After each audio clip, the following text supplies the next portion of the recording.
So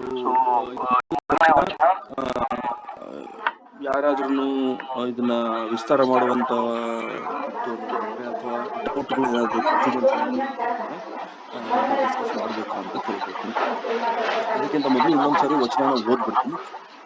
ಬಸವನರಿವು ನಿರಾಧಾರವಾಯಿತು, ಬಸವನ ಮಾಟ ನಿರ್ಮಾಟವಾಯಿತು, ಬಸವನ ಭಯನೇ ಕೂಡಿ ನಿರ್ಭಯಲಾಯಿತು, ಬಸವ ಬಸವ ಎಂಬ ಶಬ್ದ ಒಡಗಿ ನಿಶಬ್ದವಾಯಿತಯ್ಯ ಸಂಗಯ್ಯ.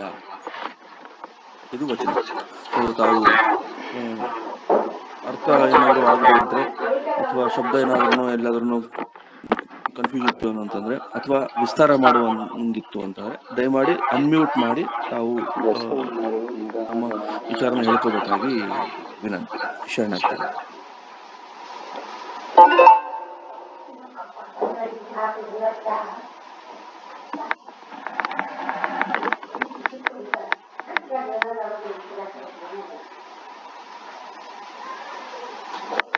ಶಕುಂತಲ ಮನೆಗೆ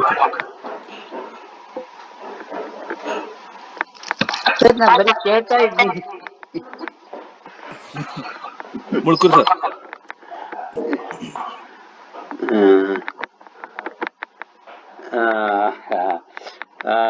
ಕೇಳೋದ್ರೊಂದಿಗೂ ಹೇಳ್ಬೇಕಮ್ಮ, ಬಹಳ ದಿವಸ ಆಯ್ತಲ್ಲ, ಅದಕ್ಕಾಗಿ ಹೇಳೋದು ಇರ್ಬೇಕು. ಇರ್ಲಿ. ಈಗ ಬಸವನರಿವು ನಿರಾಧಾರವಾಯಿತು. ಬಸವಣ್ಣವರ ಒಂದು ಅರಿವು ಅಂದ್ರೆ ತಿಳುವಳಿಕೆ, ನಿರಾಧಾರ ಅಂದ್ರೆ ಆಧಾರ ಇಲ್ಲದೆ ಇರತಕ್ಕಂಥದ್ದು ಅಂತ ಶಬ್ದಾರ್ಥ ನಾವು ಗಮನಿಸ್ತಾ ಬರ್ತಾ ಇದೆ ಇಲ್ಲಿ. ಸ್ವಲ್ಪ ನಮ್ಮ ಇವರು ತಿಗಡಿ ಸರತ್ತು ಯಾರ ಜಾಯ್ನ್ ಆದ್ರೆ ಬೇಕಾದ್ರೆ ಅವ್ರನ್ನ ಸ್ವಲ್ಪ ಫೋನ್ ಮಾಡಿ ತಗೊಳ್ಳಿ. ಯಾಕಂದ್ರೆ ಇಲ್ಲಿ ನಾವು ಬಹಳ ವಚನ ನೀವು ಹೇಳ್ದಂಗೆ 4-5 ವಚನಗಳಿದಾವೆ. ಆ ವಚನದ ಮೂಲಕ ಬಸವಣ್ಣವರ ಏನು ಸ್ವತಂತ್ರ ವಿಚಾರವಾದ ಅದನ್ನ ನಾವು ಚರ್ಚೆ ಮಾಡೋದು ಬಹಳ ಮುಖ್ಯವಾಗಿರುತ್ತದೆ. ಇಲ್ಲಿ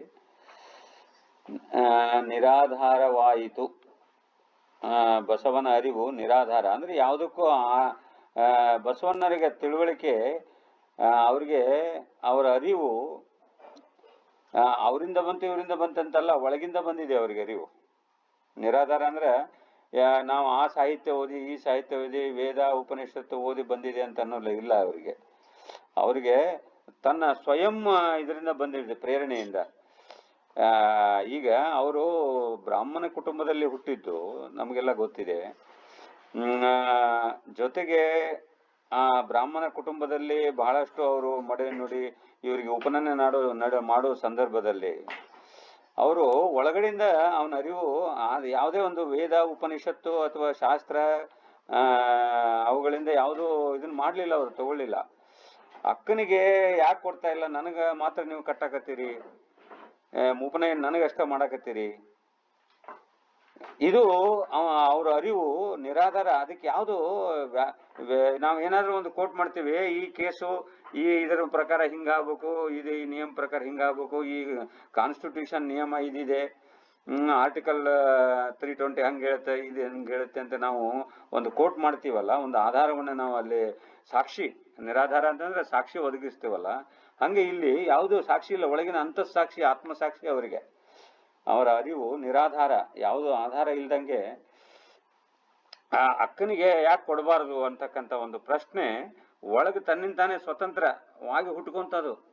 ಅದೇ ತರ ಎರಡನೇದು ಈ ಇದರಲ್ಲಿ ಹೇಳ್ತಾ ಇದ್ದಾರೆ, ಆ ಕೇರಿಯ ಹೊಲೆ ನಾಗ ಅವನು ಬಿದ್ದಾಗ ಬೇರೆ ಹುಡುಗರು ಮುಟ್ಟಕ ತಯಾರಿಲ್ಲ. ಅವನು ಮುಟ್ಟಿದ್ರೆ ಮೈಲಿಗೆ ಆಗುತ್ತೆ, ನಾವು ಗುರುಗಳು ಹೇಳ್ತೀವಿ ಅಂತ ಮನ್ಯಾಗ ನಾವು ಹೇಳ್ತೀವಲ್ಲ, ಅಪ್ಪನಿಗೆ ಹೇಳ್ತೀವಿ ಅಮ್ಮನಿಗೆ ಹೇಳ್ತೀವಿ ಅಂದಂಗೆ ಉಳಿದವರೆಲ್ಲ ಮಾತಾಡ್ತಾ ಇದ್ದಾರೆ. ಆದ್ರೆ ಬಸವಣ್ಣವ್ರು ಏನ್ರಿ ನೀವು ಹಿಂಗ್ ಮಾಡಾಕತ್ತೀರಿ, ಅವ್ನು ಸಾಯಕತ್ತಾನೆ, ಆ ಹೊಲೆ ಜಾತಿ ಈ ಹೊಲೆ ಜಾತಿ ಅನ್ನೋದು ಯಾದಕ್ಕೆ ಬೇಕಾಗಿದೆ, ಅವನು ಜೀವ ಮೊದಲು ಬದುಕಿಸ್ಬೇಕಾಗಿದೆ, ಅದನ್ನ ಬಿಟ್ಟು ನೀವು ಈ ತರ ಮಾತಾಡಕತ್ತಿರಲ್ಲ ಅಂತ ಹೇಳಿ ಅದು ಸಹಿತ ಅವನಿಗೆ ಯಾವ ಆಧಾರದಿಂದ ಬಂದ್ಬಿಡ್ತು. ಇದು ನಿರಾಧಾರವಾಯಿತು ಅಂತ ನನ್ನ ಒಂದು ಅನಿಸಿಕೆ. ನೆಕ್ಸ್ಟ್ ಬಸವನ ಮಾಟ ನಿರ್ಮಾಟವಾಯಿತು. ಸ್ವಲ್ಪ ಅದಕ್ಕೂ ವಿವರಣೆ ಬೇಕಾಗುತ್ತೆ. ಏನದು ಮಾಟ ನಿರ್ಮಾಟ? ಅವನ ಏನು ನಡ್ಕೊಂಡ್ರಲ್ಲ, ಆ ನಡ್ಕೊಂಡ ನಡೆ ಇದೆಯಲ್ಲ, ಹೋಗಿ ಮುಟ್ಟಿದ್ರು, ಜೊತೆಗೆ ಆ ಲಿಂಗ ಇದು ಜನವರ ಹಾಕ್ಲಿಕ್ಕೆ ಹೋದ್ರೆ ಅವ್ರು ತಿರಸ್ಕಾರ ಮಾಡಿಬಿಟ್ರು, ಹೊರಗೆ ಬಂದ್ಬಿಟ್ರಲ್ಲ, ಅದೇ ಮಾಟ ನಿರ್ಮಾಟ ಇರ್ಬೋದು ಅಂತ ನನ್ನ ಅನಿಸ್ತಾ ಇದೆ. ಬಸವನ ಭಕ್ತಿ ಬಯಲನೆ ಕೂಡಿ ನಿರ್ಬಯಲಾಯಿತು. ಇದು ಬಹಳ ಮುಖ್ಯವಾಗಿರ್ತಕ್ಕಂಥದ್ದು. ಅವನ ಭಕ್ತಿ ಬಯಲನ್ನ ಕೂಡಿ ಬಯಲು ಬಯಲನೆ ಬಿತ್ತಿ ಬಯಲು ಬಯಲನೆ ಬೆಳೆದು ಬಯಲು ಬಯಲಲ್ಲಿ ಬಯಲಾದರೆ ನಿಮ್ಮಯ ಪೂಜಿಸಿ ಮುನ್ನವೇ ಬಯಲಾದರು ಅಂತ ಅಲಂಪ್ರಭು ವಚನಗಳು ಹೇಳಿದಾಗೆ ಅವರು ಆ ಬಯಲನ್ನ ಹೊಂದಿದ್ರು ಅಂತ. ಬಯಲನೇ ಕೂಡಿ ಅವರು ನಿರ್ಭಾವ, ಅವರ ಭಕ್ತಿಯ ಮೂಲಕ ಆ ಭಗವಂತನೇ ಆದ್ರ ಅವರು. ಆದ್ರೆ ದುರ್ದೈವ ಆದ್ರು ಅಂತ ನಮ್ಮವ್ರು ಹೇಳಕ್ ತಯಾರಿಲ್ಲ, ಅದು ಬಂದಿದೆ ಇಲ್ಲಿ. ಇವತ್ತು ಬೆಳಿಗ್ಗೆ ನಾವು ಚಿಂತನದಲ್ಲಿ ಯೋಚನೆ ಮಾಡ್ತಾ ಇದ್ದೀವಿ. ಬಹಳ ಅದ್ಭುತವಾಗಿ ಶರಣರು ಸ್ವತಂತ್ರ ವಿಚಾರವಾದ್ರೆ ಅನ್ನೋದಕ್ಕೆ ಒಂದು ಬಹಳ ಬಸವಣ್ಣವ್ರ ಬಗ್ಗೆ ಮಡಿವಾಳ ಮಾಚಿದೇವರು ಬಸವನ ನಡೆ ಪರುಷ, ನುಡಿ ಪರುಷ, ದೃಷ್ಟಿ ಪರುಷ, ಹಸ್ತ ಪರುಷ, ಮನ ಪರುಷ, ಭಾವ ಪರುಷ, ತನು ಮನ ಧನಮ ಗುರುಲಿಂಗ ಜಂಗಮಕ್ಕೆ ನಿವೇದಿಸುವಾತ ಬಸವಣ್ಣನು. ಬಸವಣ್ಣ ನೆನೆಯುವುದೇ ಲಿಂಗಾರ್ಚನೆ ಎನಗೆ, ಬಸವಣ್ಣ ನೆನೆಯುವುದೇ ಜಂಗಮಾರ್ಚನೆ ಎನಗೆ, ಕಲಿದೇವಯ್ಯ ನಿಮ್ಮ ಶರಣ ಬಸವಣ್ಣ, ನಿಂತ ಘನ ಮಹಿಮ ನೋಡಯ್ಯ ಅಂತ ಹೇಳ್ತಾ ಇದ್ದಾರೆ. ಅದನ್ನ ಬೆನಗಲ್ ರಾಮರಾಯರು ಬಸವನನ್ನು ಮೀರಿಸಿದ ಕೊನೆಗೆ ಆತನಿಗೆ ಸರಿ ಸಮಾನನಾದ ಮಹಾ ವಿಭೂತಿಯು ಬೇರೆ ಇರುವನೆಂದು ನಾನು ಧೈರ್ಯವಾಗಿ ಹೇಳಲಾರೆ ಅಂತ ಹೇಳ್ತಾ ಇದ್ದಾರೆ. ಅಂದ್ರೆ ಅರ್ಥ, ಅವನು ಮೀರಿಸ್ತಕ್ಕಂಥ ಮಹಾ ವಿಭೂತಿ ಪುರುಷ ಹುಟ್ಟಿಲ್ಲ ಅಂತ ಹೇಳಕತ್ತಾರ. ನಮ್ಮಲ್ಲಿ ಕೃಷ್ಣನ್ ನೋಡ್ತೀವಿ, ಇವನ ಬೈಬಲ್ ಏನೋ ಇವ್ರು ನೋಡ್ತೀವಿ, ಬುದ್ಧನ್ ನೋಡ್ತೀವಿ.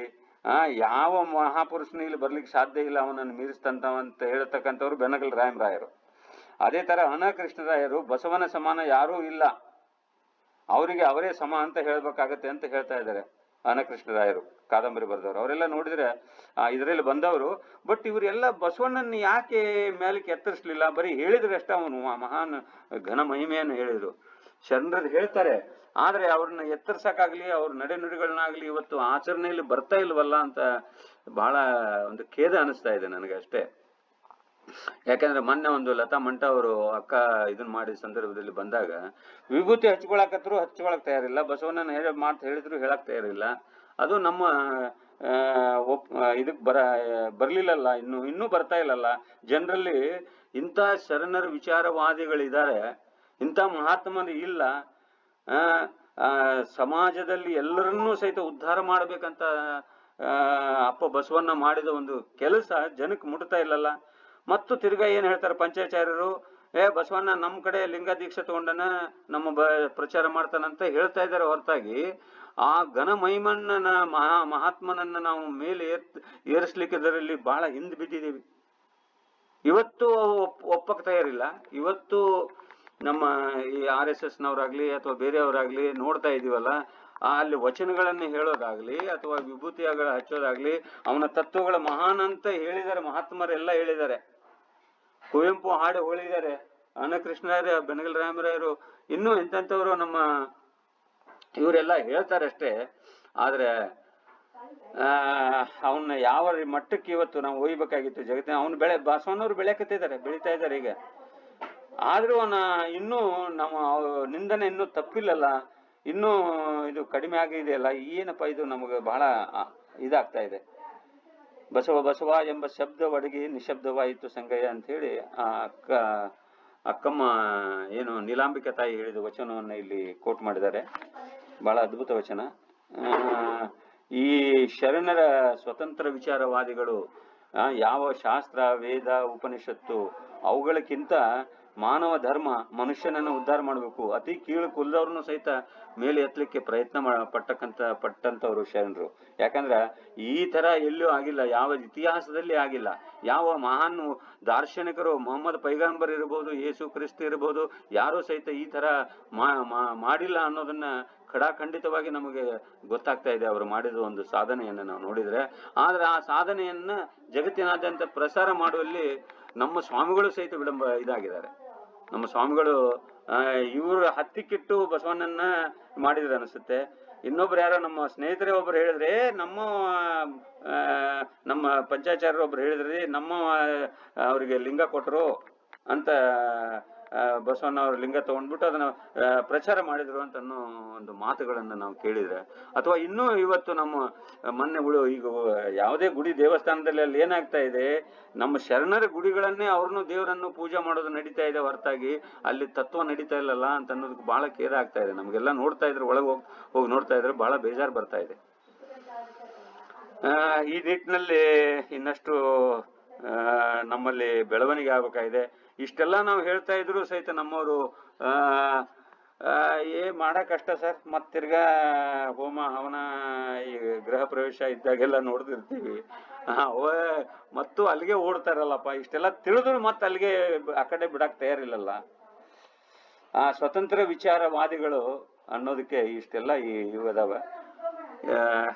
ಉಳಿದವರಿಗೂ ಅವಕಾಶವನ್ನ ಕಲ್ಪಿಸ್ತಾ ನನ್ನ ಮಾತು ವಿರಾಮ ಮಾಡ್ತೇನೆ. ಸರ್ವರಿಗೆ ಶರಣಾರ್ಥಿಗಳು ಸರ್.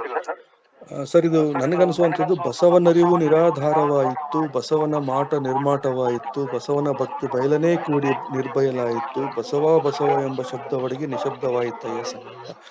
ಇದನ್ನ ನೀಲಾಂಬಿಕಾ ತಾಯಿಯವರು ಮೋಸ್ಟ್ಲಿ ಇದು ನನ್ನ ಇದರಲ್ಲಿ ಬಸವಣ್ಣವರು ಬಸವ ಕಲ್ಯಾಣದಿಂದ ಕೂಡಲ ಸಂಗಮಕ್ಕೆ ಬಂದ ನಂತರ ಅದಾಗಿ ಕೆಲವೊಂದಿಷ್ಟು ದಿನಗಳ ನಂತರ ನೀಲಾಂಬಿಕಾ ತಾಯಿಯವರು ಹಡದ ಅಪ್ಪಣ್ಣವರು ಜೊತೆಗೆ ಬಸವಣ್ಣವ್ರನ್ನ ಕೂಡಬೇಕು ಅನ್ನೋ ಕಾರಣದಿಂದ ಬಸವ ಕಲ್ಯಾಣದಿಂದ ಸಂಗಮನಾಥಕ್ಕೆ ಬರಬೇಕಾಯಿತು.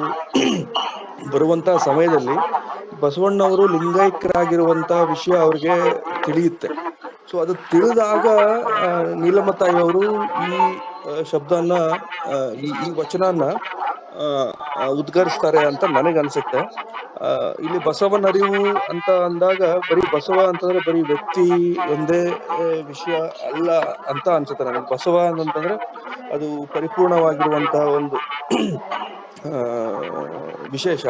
ಸೊ ಅದು ಇವತ್ತು ನಿರಾಧಾರವಾಯಿತು ಅನ್ನುವಂತ ಅರ್ಥದಲ್ಲಿ ಬಸವನ ಮಾಟ ನಿರ್ಮಾಟವಾಯಿತು ಅಗೇನ್. ಸೊ ಅದೇ ಬಸವ ಅಂದ್ರಪ್ಪ ಅಂದ್ರೆ ಬರೀ ಒಂದು ವ್ಯಕ್ತಿ ಅಲ್ಲ, ಅದೊಂದು ತತ್ವ, ಅದೊಂದು ಜೀವನದ ರೀತಿ.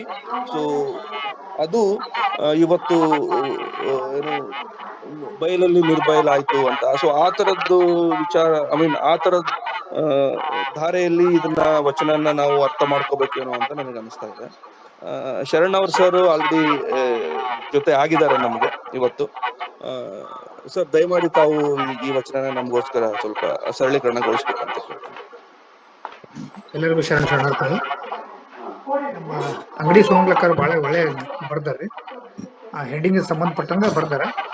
ಮತ್ತು ನಾವು ಯಾವುದೇ ಒಂದು ಇವತ್ತಿನ ಪ್ರತಿ ದಿವಸ ಚಿಂತನೆ ಮಾಡ್ಕೊಂಡಾಗ ಅವು ಯಾವ ಹೆಡ್ಡಿಂಗ್ ಐತಿ ನೋಡ್ಕೊಂಡು ಅದ್ರ ಪ್ರಕಾರ ನಾವು ಚಿಂತನೆ ಮಾಡ್ಕೊಂಡು ಹೋಗ್ಬೇಕಾಗಿ. ಶರಣರು ಮತ್ತು ಬಸವಣ್ಣವರು 12ನೇ ಶತಮಾನದಲ್ಲಿ ಏನೊಂದು ವಿಶಿಷ್ಟವಾದ ಕೊಡುಗೆಯನ್ನು ಕೊಟ್ಕೊಂಡು ಹೋಗ್ಯಾರ. ಅವ್ರು ಬರೋದಕ್ಕಿಂತ ಮೊದಲಿಗೆ ಹೆಂಗಿತ್ತು ಪರಿಸ್ಥಿತಿ ತಮಗೆಲ್ಲ ನಮಗೂ ಗೊತ್ತೈತಿ, ಅನೇಕ ಜನರಿಗೆ ಎಲ್ಲ ಕಡೆ ಗೊತ್ತೈತಿ. ಅದ್ರದ್ದೇನ ಎರಡು ಮಾತಿಲ್ಲ. ಆದ್ರೆ ಅವ್ರು ಹೇಳಿದ್ದು ಒಂದು ವಿಚಾರ ಮಾಡಿದ್ದು ಸ್ವಲ್ಪ ತಗೊಂಡು ಹೋಗ್ತಾರೆ. ಬಸವಣ್ಣ ಬರೋದಕ್ಕಿಂತ ಪೂರ್ವದಲ್ಲಿ ಯೋಗ, ಆ ಯೋಗ ಹೆಚ್ಚಿಗೆ, ಈ ಯೋಗ ಹೆಚ್ಚಿಗೆ, ಒಬ್ಬರಿಗಿಂತ ಒಬ್ರು 6 ಯೋಗಗಳು. ಆ ಯೋಗ ಹೆಚ್ಚಿಗೆ, ಈ ಯೋಗ ಹೆಚ್ಚಿಗೆ ಅಂತೇಳಿ ಎಲ್ಲರೂ ಯೋಗ ಸಿದ್ಧಿಯನ್ನು ಮಾಡಕ್ ಪ್ರಯತ್ನ ಮಾಡ್ಕೊಂಡು ಹೋದಾರ. ಅದು ಶರಣರು ಬಂದು ಎಲ್ಲಿ ಬರ್ತಾರೆ, ಶಿವಯೋಗಕ್ಕೆ ಬರ್ತಾರೆ. ಇವು ಹೊಸ ಹದಿನೆಟ್ಟು ತೋರಿಸ್ಬಿಡ್ತಾರೆ ಜಗತ್ತಿಗೆ. ಇದನ್ನ ನಾವು ಸ್ವಲ್ಪ ನೋಡಬೇಕಾಗಿದೆ. ಅದಕ್ಕೆ ಒಂದ್ ಕಡೆ ನಮ್ಮ ಹಿರಿಯೂರು ಸಿದ್ಧಲಿಂಗೇಶ್ವರ ಒಂದು ವಚನ ಇದ್ದಾರೆ. ಹೆಂಗ್ ಮಾಡ್ಯಾರ ಅಂತ ನಾವು ನೋಡೋದು ಗೊತ್ತೇನೆ ಸ್ವಲ್ಪ. ಅಂದ್ರೆ ಎಲ್ಲ ತಿಳಿಯೋಂಗ ಐತೆ, ಸಂಕ್ಷಿಪ್ತ ಐತಿ, ದೊಡ್ಡ ವಚನ ತಿಳಿಯೋಂಗ ಐತಿ. ಅಂದ್ರೆ ಯೋಗಗಳ ಬಗ್ಗೆ ಶರಣರ ಅಭಿಪ್ರಾಯ ಹೆಂಗಿತ್ತು ಅನ್ನೋ ಸ್ಪಷ್ಟವಾಗಿ ಹೇಳ್ಬಿಟ್ಟಾರ. ನಮ್ಮ ಇವರು ಕೂಡ ಮೊದಲೇ ಮಹಾನ್ ಹಠಯೋಗಿಗಳು. ಸಿದ್ದರಾಮೇಶ್ವರ ಯೋಗ ಸಿದ್ಧಿನ ಸಾಧಿಸಿದವರು. ಅಲ್ಲೊಬ್ರು ಎಲ್ಲ ಯೋಗಗಳನ್ನು ಸಿದ್ಧಿಸ್ಯಾರ ಅವರು. ಆಮಕ್ಕನು ಹೇಳಿರೋ ಎಲ್ಲ ಯೋಗಗಳ ಮುಂದೆ, ಶಿವಯೋಗದ ಮುಂದೆ ಎಲ್ಲ ಯೋಗಗಳು ವಿಯೋಗವಯ್ಯ ಅಂತ ಹೇಳ್ತಾರೆ ಕಣಕಿಗಳು. ಅಂದ್ರೆ ಯಾವ್ದು ಯೋಗಗಳು ನಿಂದ್ರಲ್ಲ ಅಂತ ಹೇಳಿ. ಮೊದ್ಲೇಕ ಜನತೆಯಲ್ಲಿ ಏನಿರ್ತದೆ, ಇಂಥ ಯೋಗ ಮಾಡಿ ಇದನ್ನ ಸಿದ್ಧಿ ಮಾಡ್ಬೋದು, ಇದನ್ನ ಸಿದ್ಧಿ ಮಾಡ್ಬೋದು, ಅದನ್ನ ಸಿದ್ಧಿ ಮಾಡ್ಬೋದು ಅಂತ ಹೇಳಿ ಎಲ್ಲವನ್ನು ಸಿದ್ಧಿಸ್ಲಿಕ್ಕೆ ಯೋಗ ಅಂತ ನಿಂತಿತ್ತು ಜನರ ತಲೆಯಲ್ಲಿ. ಲಂಬಿಕಾ ಯೋಗಿಗಳ ಡೊಂಬರಿಗೆ ಸರಿಯೆಂಬೆ ನೋಡಿ. ಲಂಬಿಕಾ ಯೋಗಿಗಳ ಡೊಂಬರಿಗೆ ಸರಿಯೆಂಬೆ, ಹಠಯೋಗಿಗಳ ಹಠಮಠಕಾರರೆಂದೆಂಬೆ, ಅಷ್ಟಾಂಗ ಯೋಗಿಗಳ ಕರ್ಮಕರ್ಮಿಗಳೆಂಬೆ, ಪವನ ಯೋಗಿಗಳ ಪ್ರಪಂಚಿಗಳೆಂದೆಂಬೆ, ಲಯಯೋಗಿಗಳ ಲಯಯೋಗಿಗಳ ನಾಯಿಗಿಂತ ಕಡೆ ಎಂಬೆ ಕೊಡ್ರಿ. ಅದೇನು ಕಾರಣವೆಂದ್ರೆ ಅವ್ರು ಮತ್ತೆ ಉದಾಹರಣೆ ಹೇಳ್ಕೊಂತ ಹೋಗ್ತಾರ ಅವ್ರ. ಲಯಯೋಗವೆಂಬುದು ನಾನಾ ದರ್ಶನದಲ್ಲಿ ವರ್ತಿಸುವುದಾಗಿ ಅದನ್ನು ಶಿವಯೋಗಿಗಳು ಒಲ್ಲರು. ಮಂತ್ರಯೋಗವೆಂಬುದು ಸರ್ವರ ಸಂದೇಹ ಕಿಕ್ಕಿ ಕೊಲ್ಲುತ್ತಿಪ್ಪುದು. ಅದೇನು ಕಾರಣವೆಂದರೆ ಮಂತ್ರವೇ ಲಿಂಗ, ಲಿಂಗವೇ ಮಂತ್ರವೆಂದರಿದು ಲಿಂಗ ನೆನವು ಸಂಬಂಧಿಸಿಕೊಳ್ಳಲರಿಯದೆ ಲಿಂಗ ವಿರಹಿತರಾಗಿ ಮಾಡುತ್ತಿರ್ಪರಾಗಿ ಅದನ್ನು ಅಂಗಲಿಂಗ ಸಂಬಂಧಿಗಳು ಮೆಚ್ಚರು ನೋಡ. ರಾಜಯೋಗವೆಂಬುದು ಗಾಜು ಗೋಜು ನೋಡ. ಅದನ್ನು ಲಿಂಗ ವಿರಹಿತ ಜ್ಞೇಯ ಜ್ಞಾನವಾಗಿಪ್ಪುವುದರಿಂದ ಒಂದು ಲಿಂಗಾಂಗದ ಹೆಜ್ಜೆ ಅಲ್ಲ. ಅದು ಕಾರಣ ಲಿಂಗನಿಷ್ಠರು ಮೆಚ್ಚರು. ಇದು ಕಾರಣ ನಿಮ್ಮ ಶರಣರು ಲಿಂಗ ಪ್ರಾಣಿಗಳು, ಪ್ರಾಣಲಿಂಗ ಸಂಬಂಧಿಗಳು, ಪ್ರಸಾದ ಮುಕ್ತರು, ಈ ಮೂರೂ ಪ್ರಕಾರದಲ್ಲಿ ಕೂಡುತ್ತಿಪ್ಪರು ಶಿವಯೋಗಿಗಳು. ಅದು ಕಾರಣ ನಿಮ್ಮ ಶರಣರು ಸ್ವಾನುಭಾವ ಜ್ಞಾನ ಶುದ್ಧ ಶಿವಯೋಗದಲ್ಲಿ ಸ್ವರೂಪ ಜ್ಞಾನಿಗಳು ಕಾಣ. ಮಹಾಲಿಂಗ ಗುರು ಶಿವಸಿದ್ದೇಶ್ವರ ಪ್ರಭುವೆ. ಇದು ಶಿವಯೋಗಿಗಳು ಯಾಕೆ ಶ್ರೇಷ್ಠ ಅನ್ನೋದು ನಾವು ತಮ್ಮ ಒಂದೇ ವಚನದಲ್ಲಿ ಹೇಳ್ಬಿಟ್ಟಾರ. ಅಂದ್ರೆ ನಾವು ಇದನ್ನ ಬಹಳ ಮಂದಿಗೆ ಏನಾಗ್ತದೆ ಅಂದ್ರೆ ಆ ಯೋಗ ಮಾಡಿದ್ರು ಈ ಯೋಗ ಮಾಡಿದ್ರು ಮಲ್ಯಕ ಎಲ್ಲ ಯೋಗಗಳಿಂದ ಎಲ್ಲ ಇದು ಮಾಡ್ಯಾರ ಅಂತ ಬಹಳ ಮಂದಿ ಹೇಳ್ಕೊಂಡ್ ಕುಂತಾರೆ. ಅಂದ್ರೆ ಮಲ್ಯಕ ಏನ ಅನೇಕ ಯೋಗಗಳಿದ್ದು ಸಿದ್ಧಿಪಡಿಸಿದ್ದು ಅವ್ರ ಕಾಪಿ ಮಾಡ್ಯಾರ. ಆವಾಗ ಏನ ಅನೇಕ ಇವುಗಳು ಗ್ರಂಥಗಳು ಅದನ್ನು ಇವ್ರು ಕಾಪಿ ಮಾಡ್ಯಾರ ಅಂತ ಹೇಳ್ತಾರ. ಅವ್ರಿಗೆ ಇದೊಂದು ಅಗ್ದಿ ಇದೊಂದು ಅಂತ ಒಂದು ವಚನ ನನ್ಗೆ ಅನಿಸ್ತೈತಿ. ಅದೇ ರೀತಿಯಿಂದ ಆಗಲೇ ಬುದ್ಧ ಬಗ್ಗೆ ಅಂತ ತಾವು ಹೇಳ್ತಾ ಇದ್ರಿ, ಅದ್ರ ಬಗ್ಗೆಯೂ ಭಗವಲ್ಕಟ್ಟೆ ಬರ್ತಾರೆ. ಬುದ್ಧ ದೇವನು ಪ್ರಪಂಚವನ್ನು ಉಪೇಕ್ಷಿಸಿ ಪರಮಾತ್ಮನ ಮಾರ್ಗವನ್ನು ಶೋಧಿಸಬೇಕೆಂದು ಅನೇಕ ವರ್ಷ ತಪಸ್ಸು ಮಾಡಿದನು. ಆದರೆ ಅವನಿಗೆ ಅದರಲ್ಲಿ ಶಾಂತತೆಯು ದೊರೆಯದೇ ಹೋಯಿತು ಮತ್ತು ಕಡೆಗೆ ಅವನು ಆ ಮಾರ್ಗವನ್ನು ತ್ಯಜಿಸಿ ತನ್ನ ಬೌದ್ಧ ಧರ್ಮವನ್ನು ನೈತಿಕ ವಿಶಾಲ ತತ್ವಗಳ ಮೇಲೆ ಪ್ರಸ್ತಾಪಿಸಿದನು.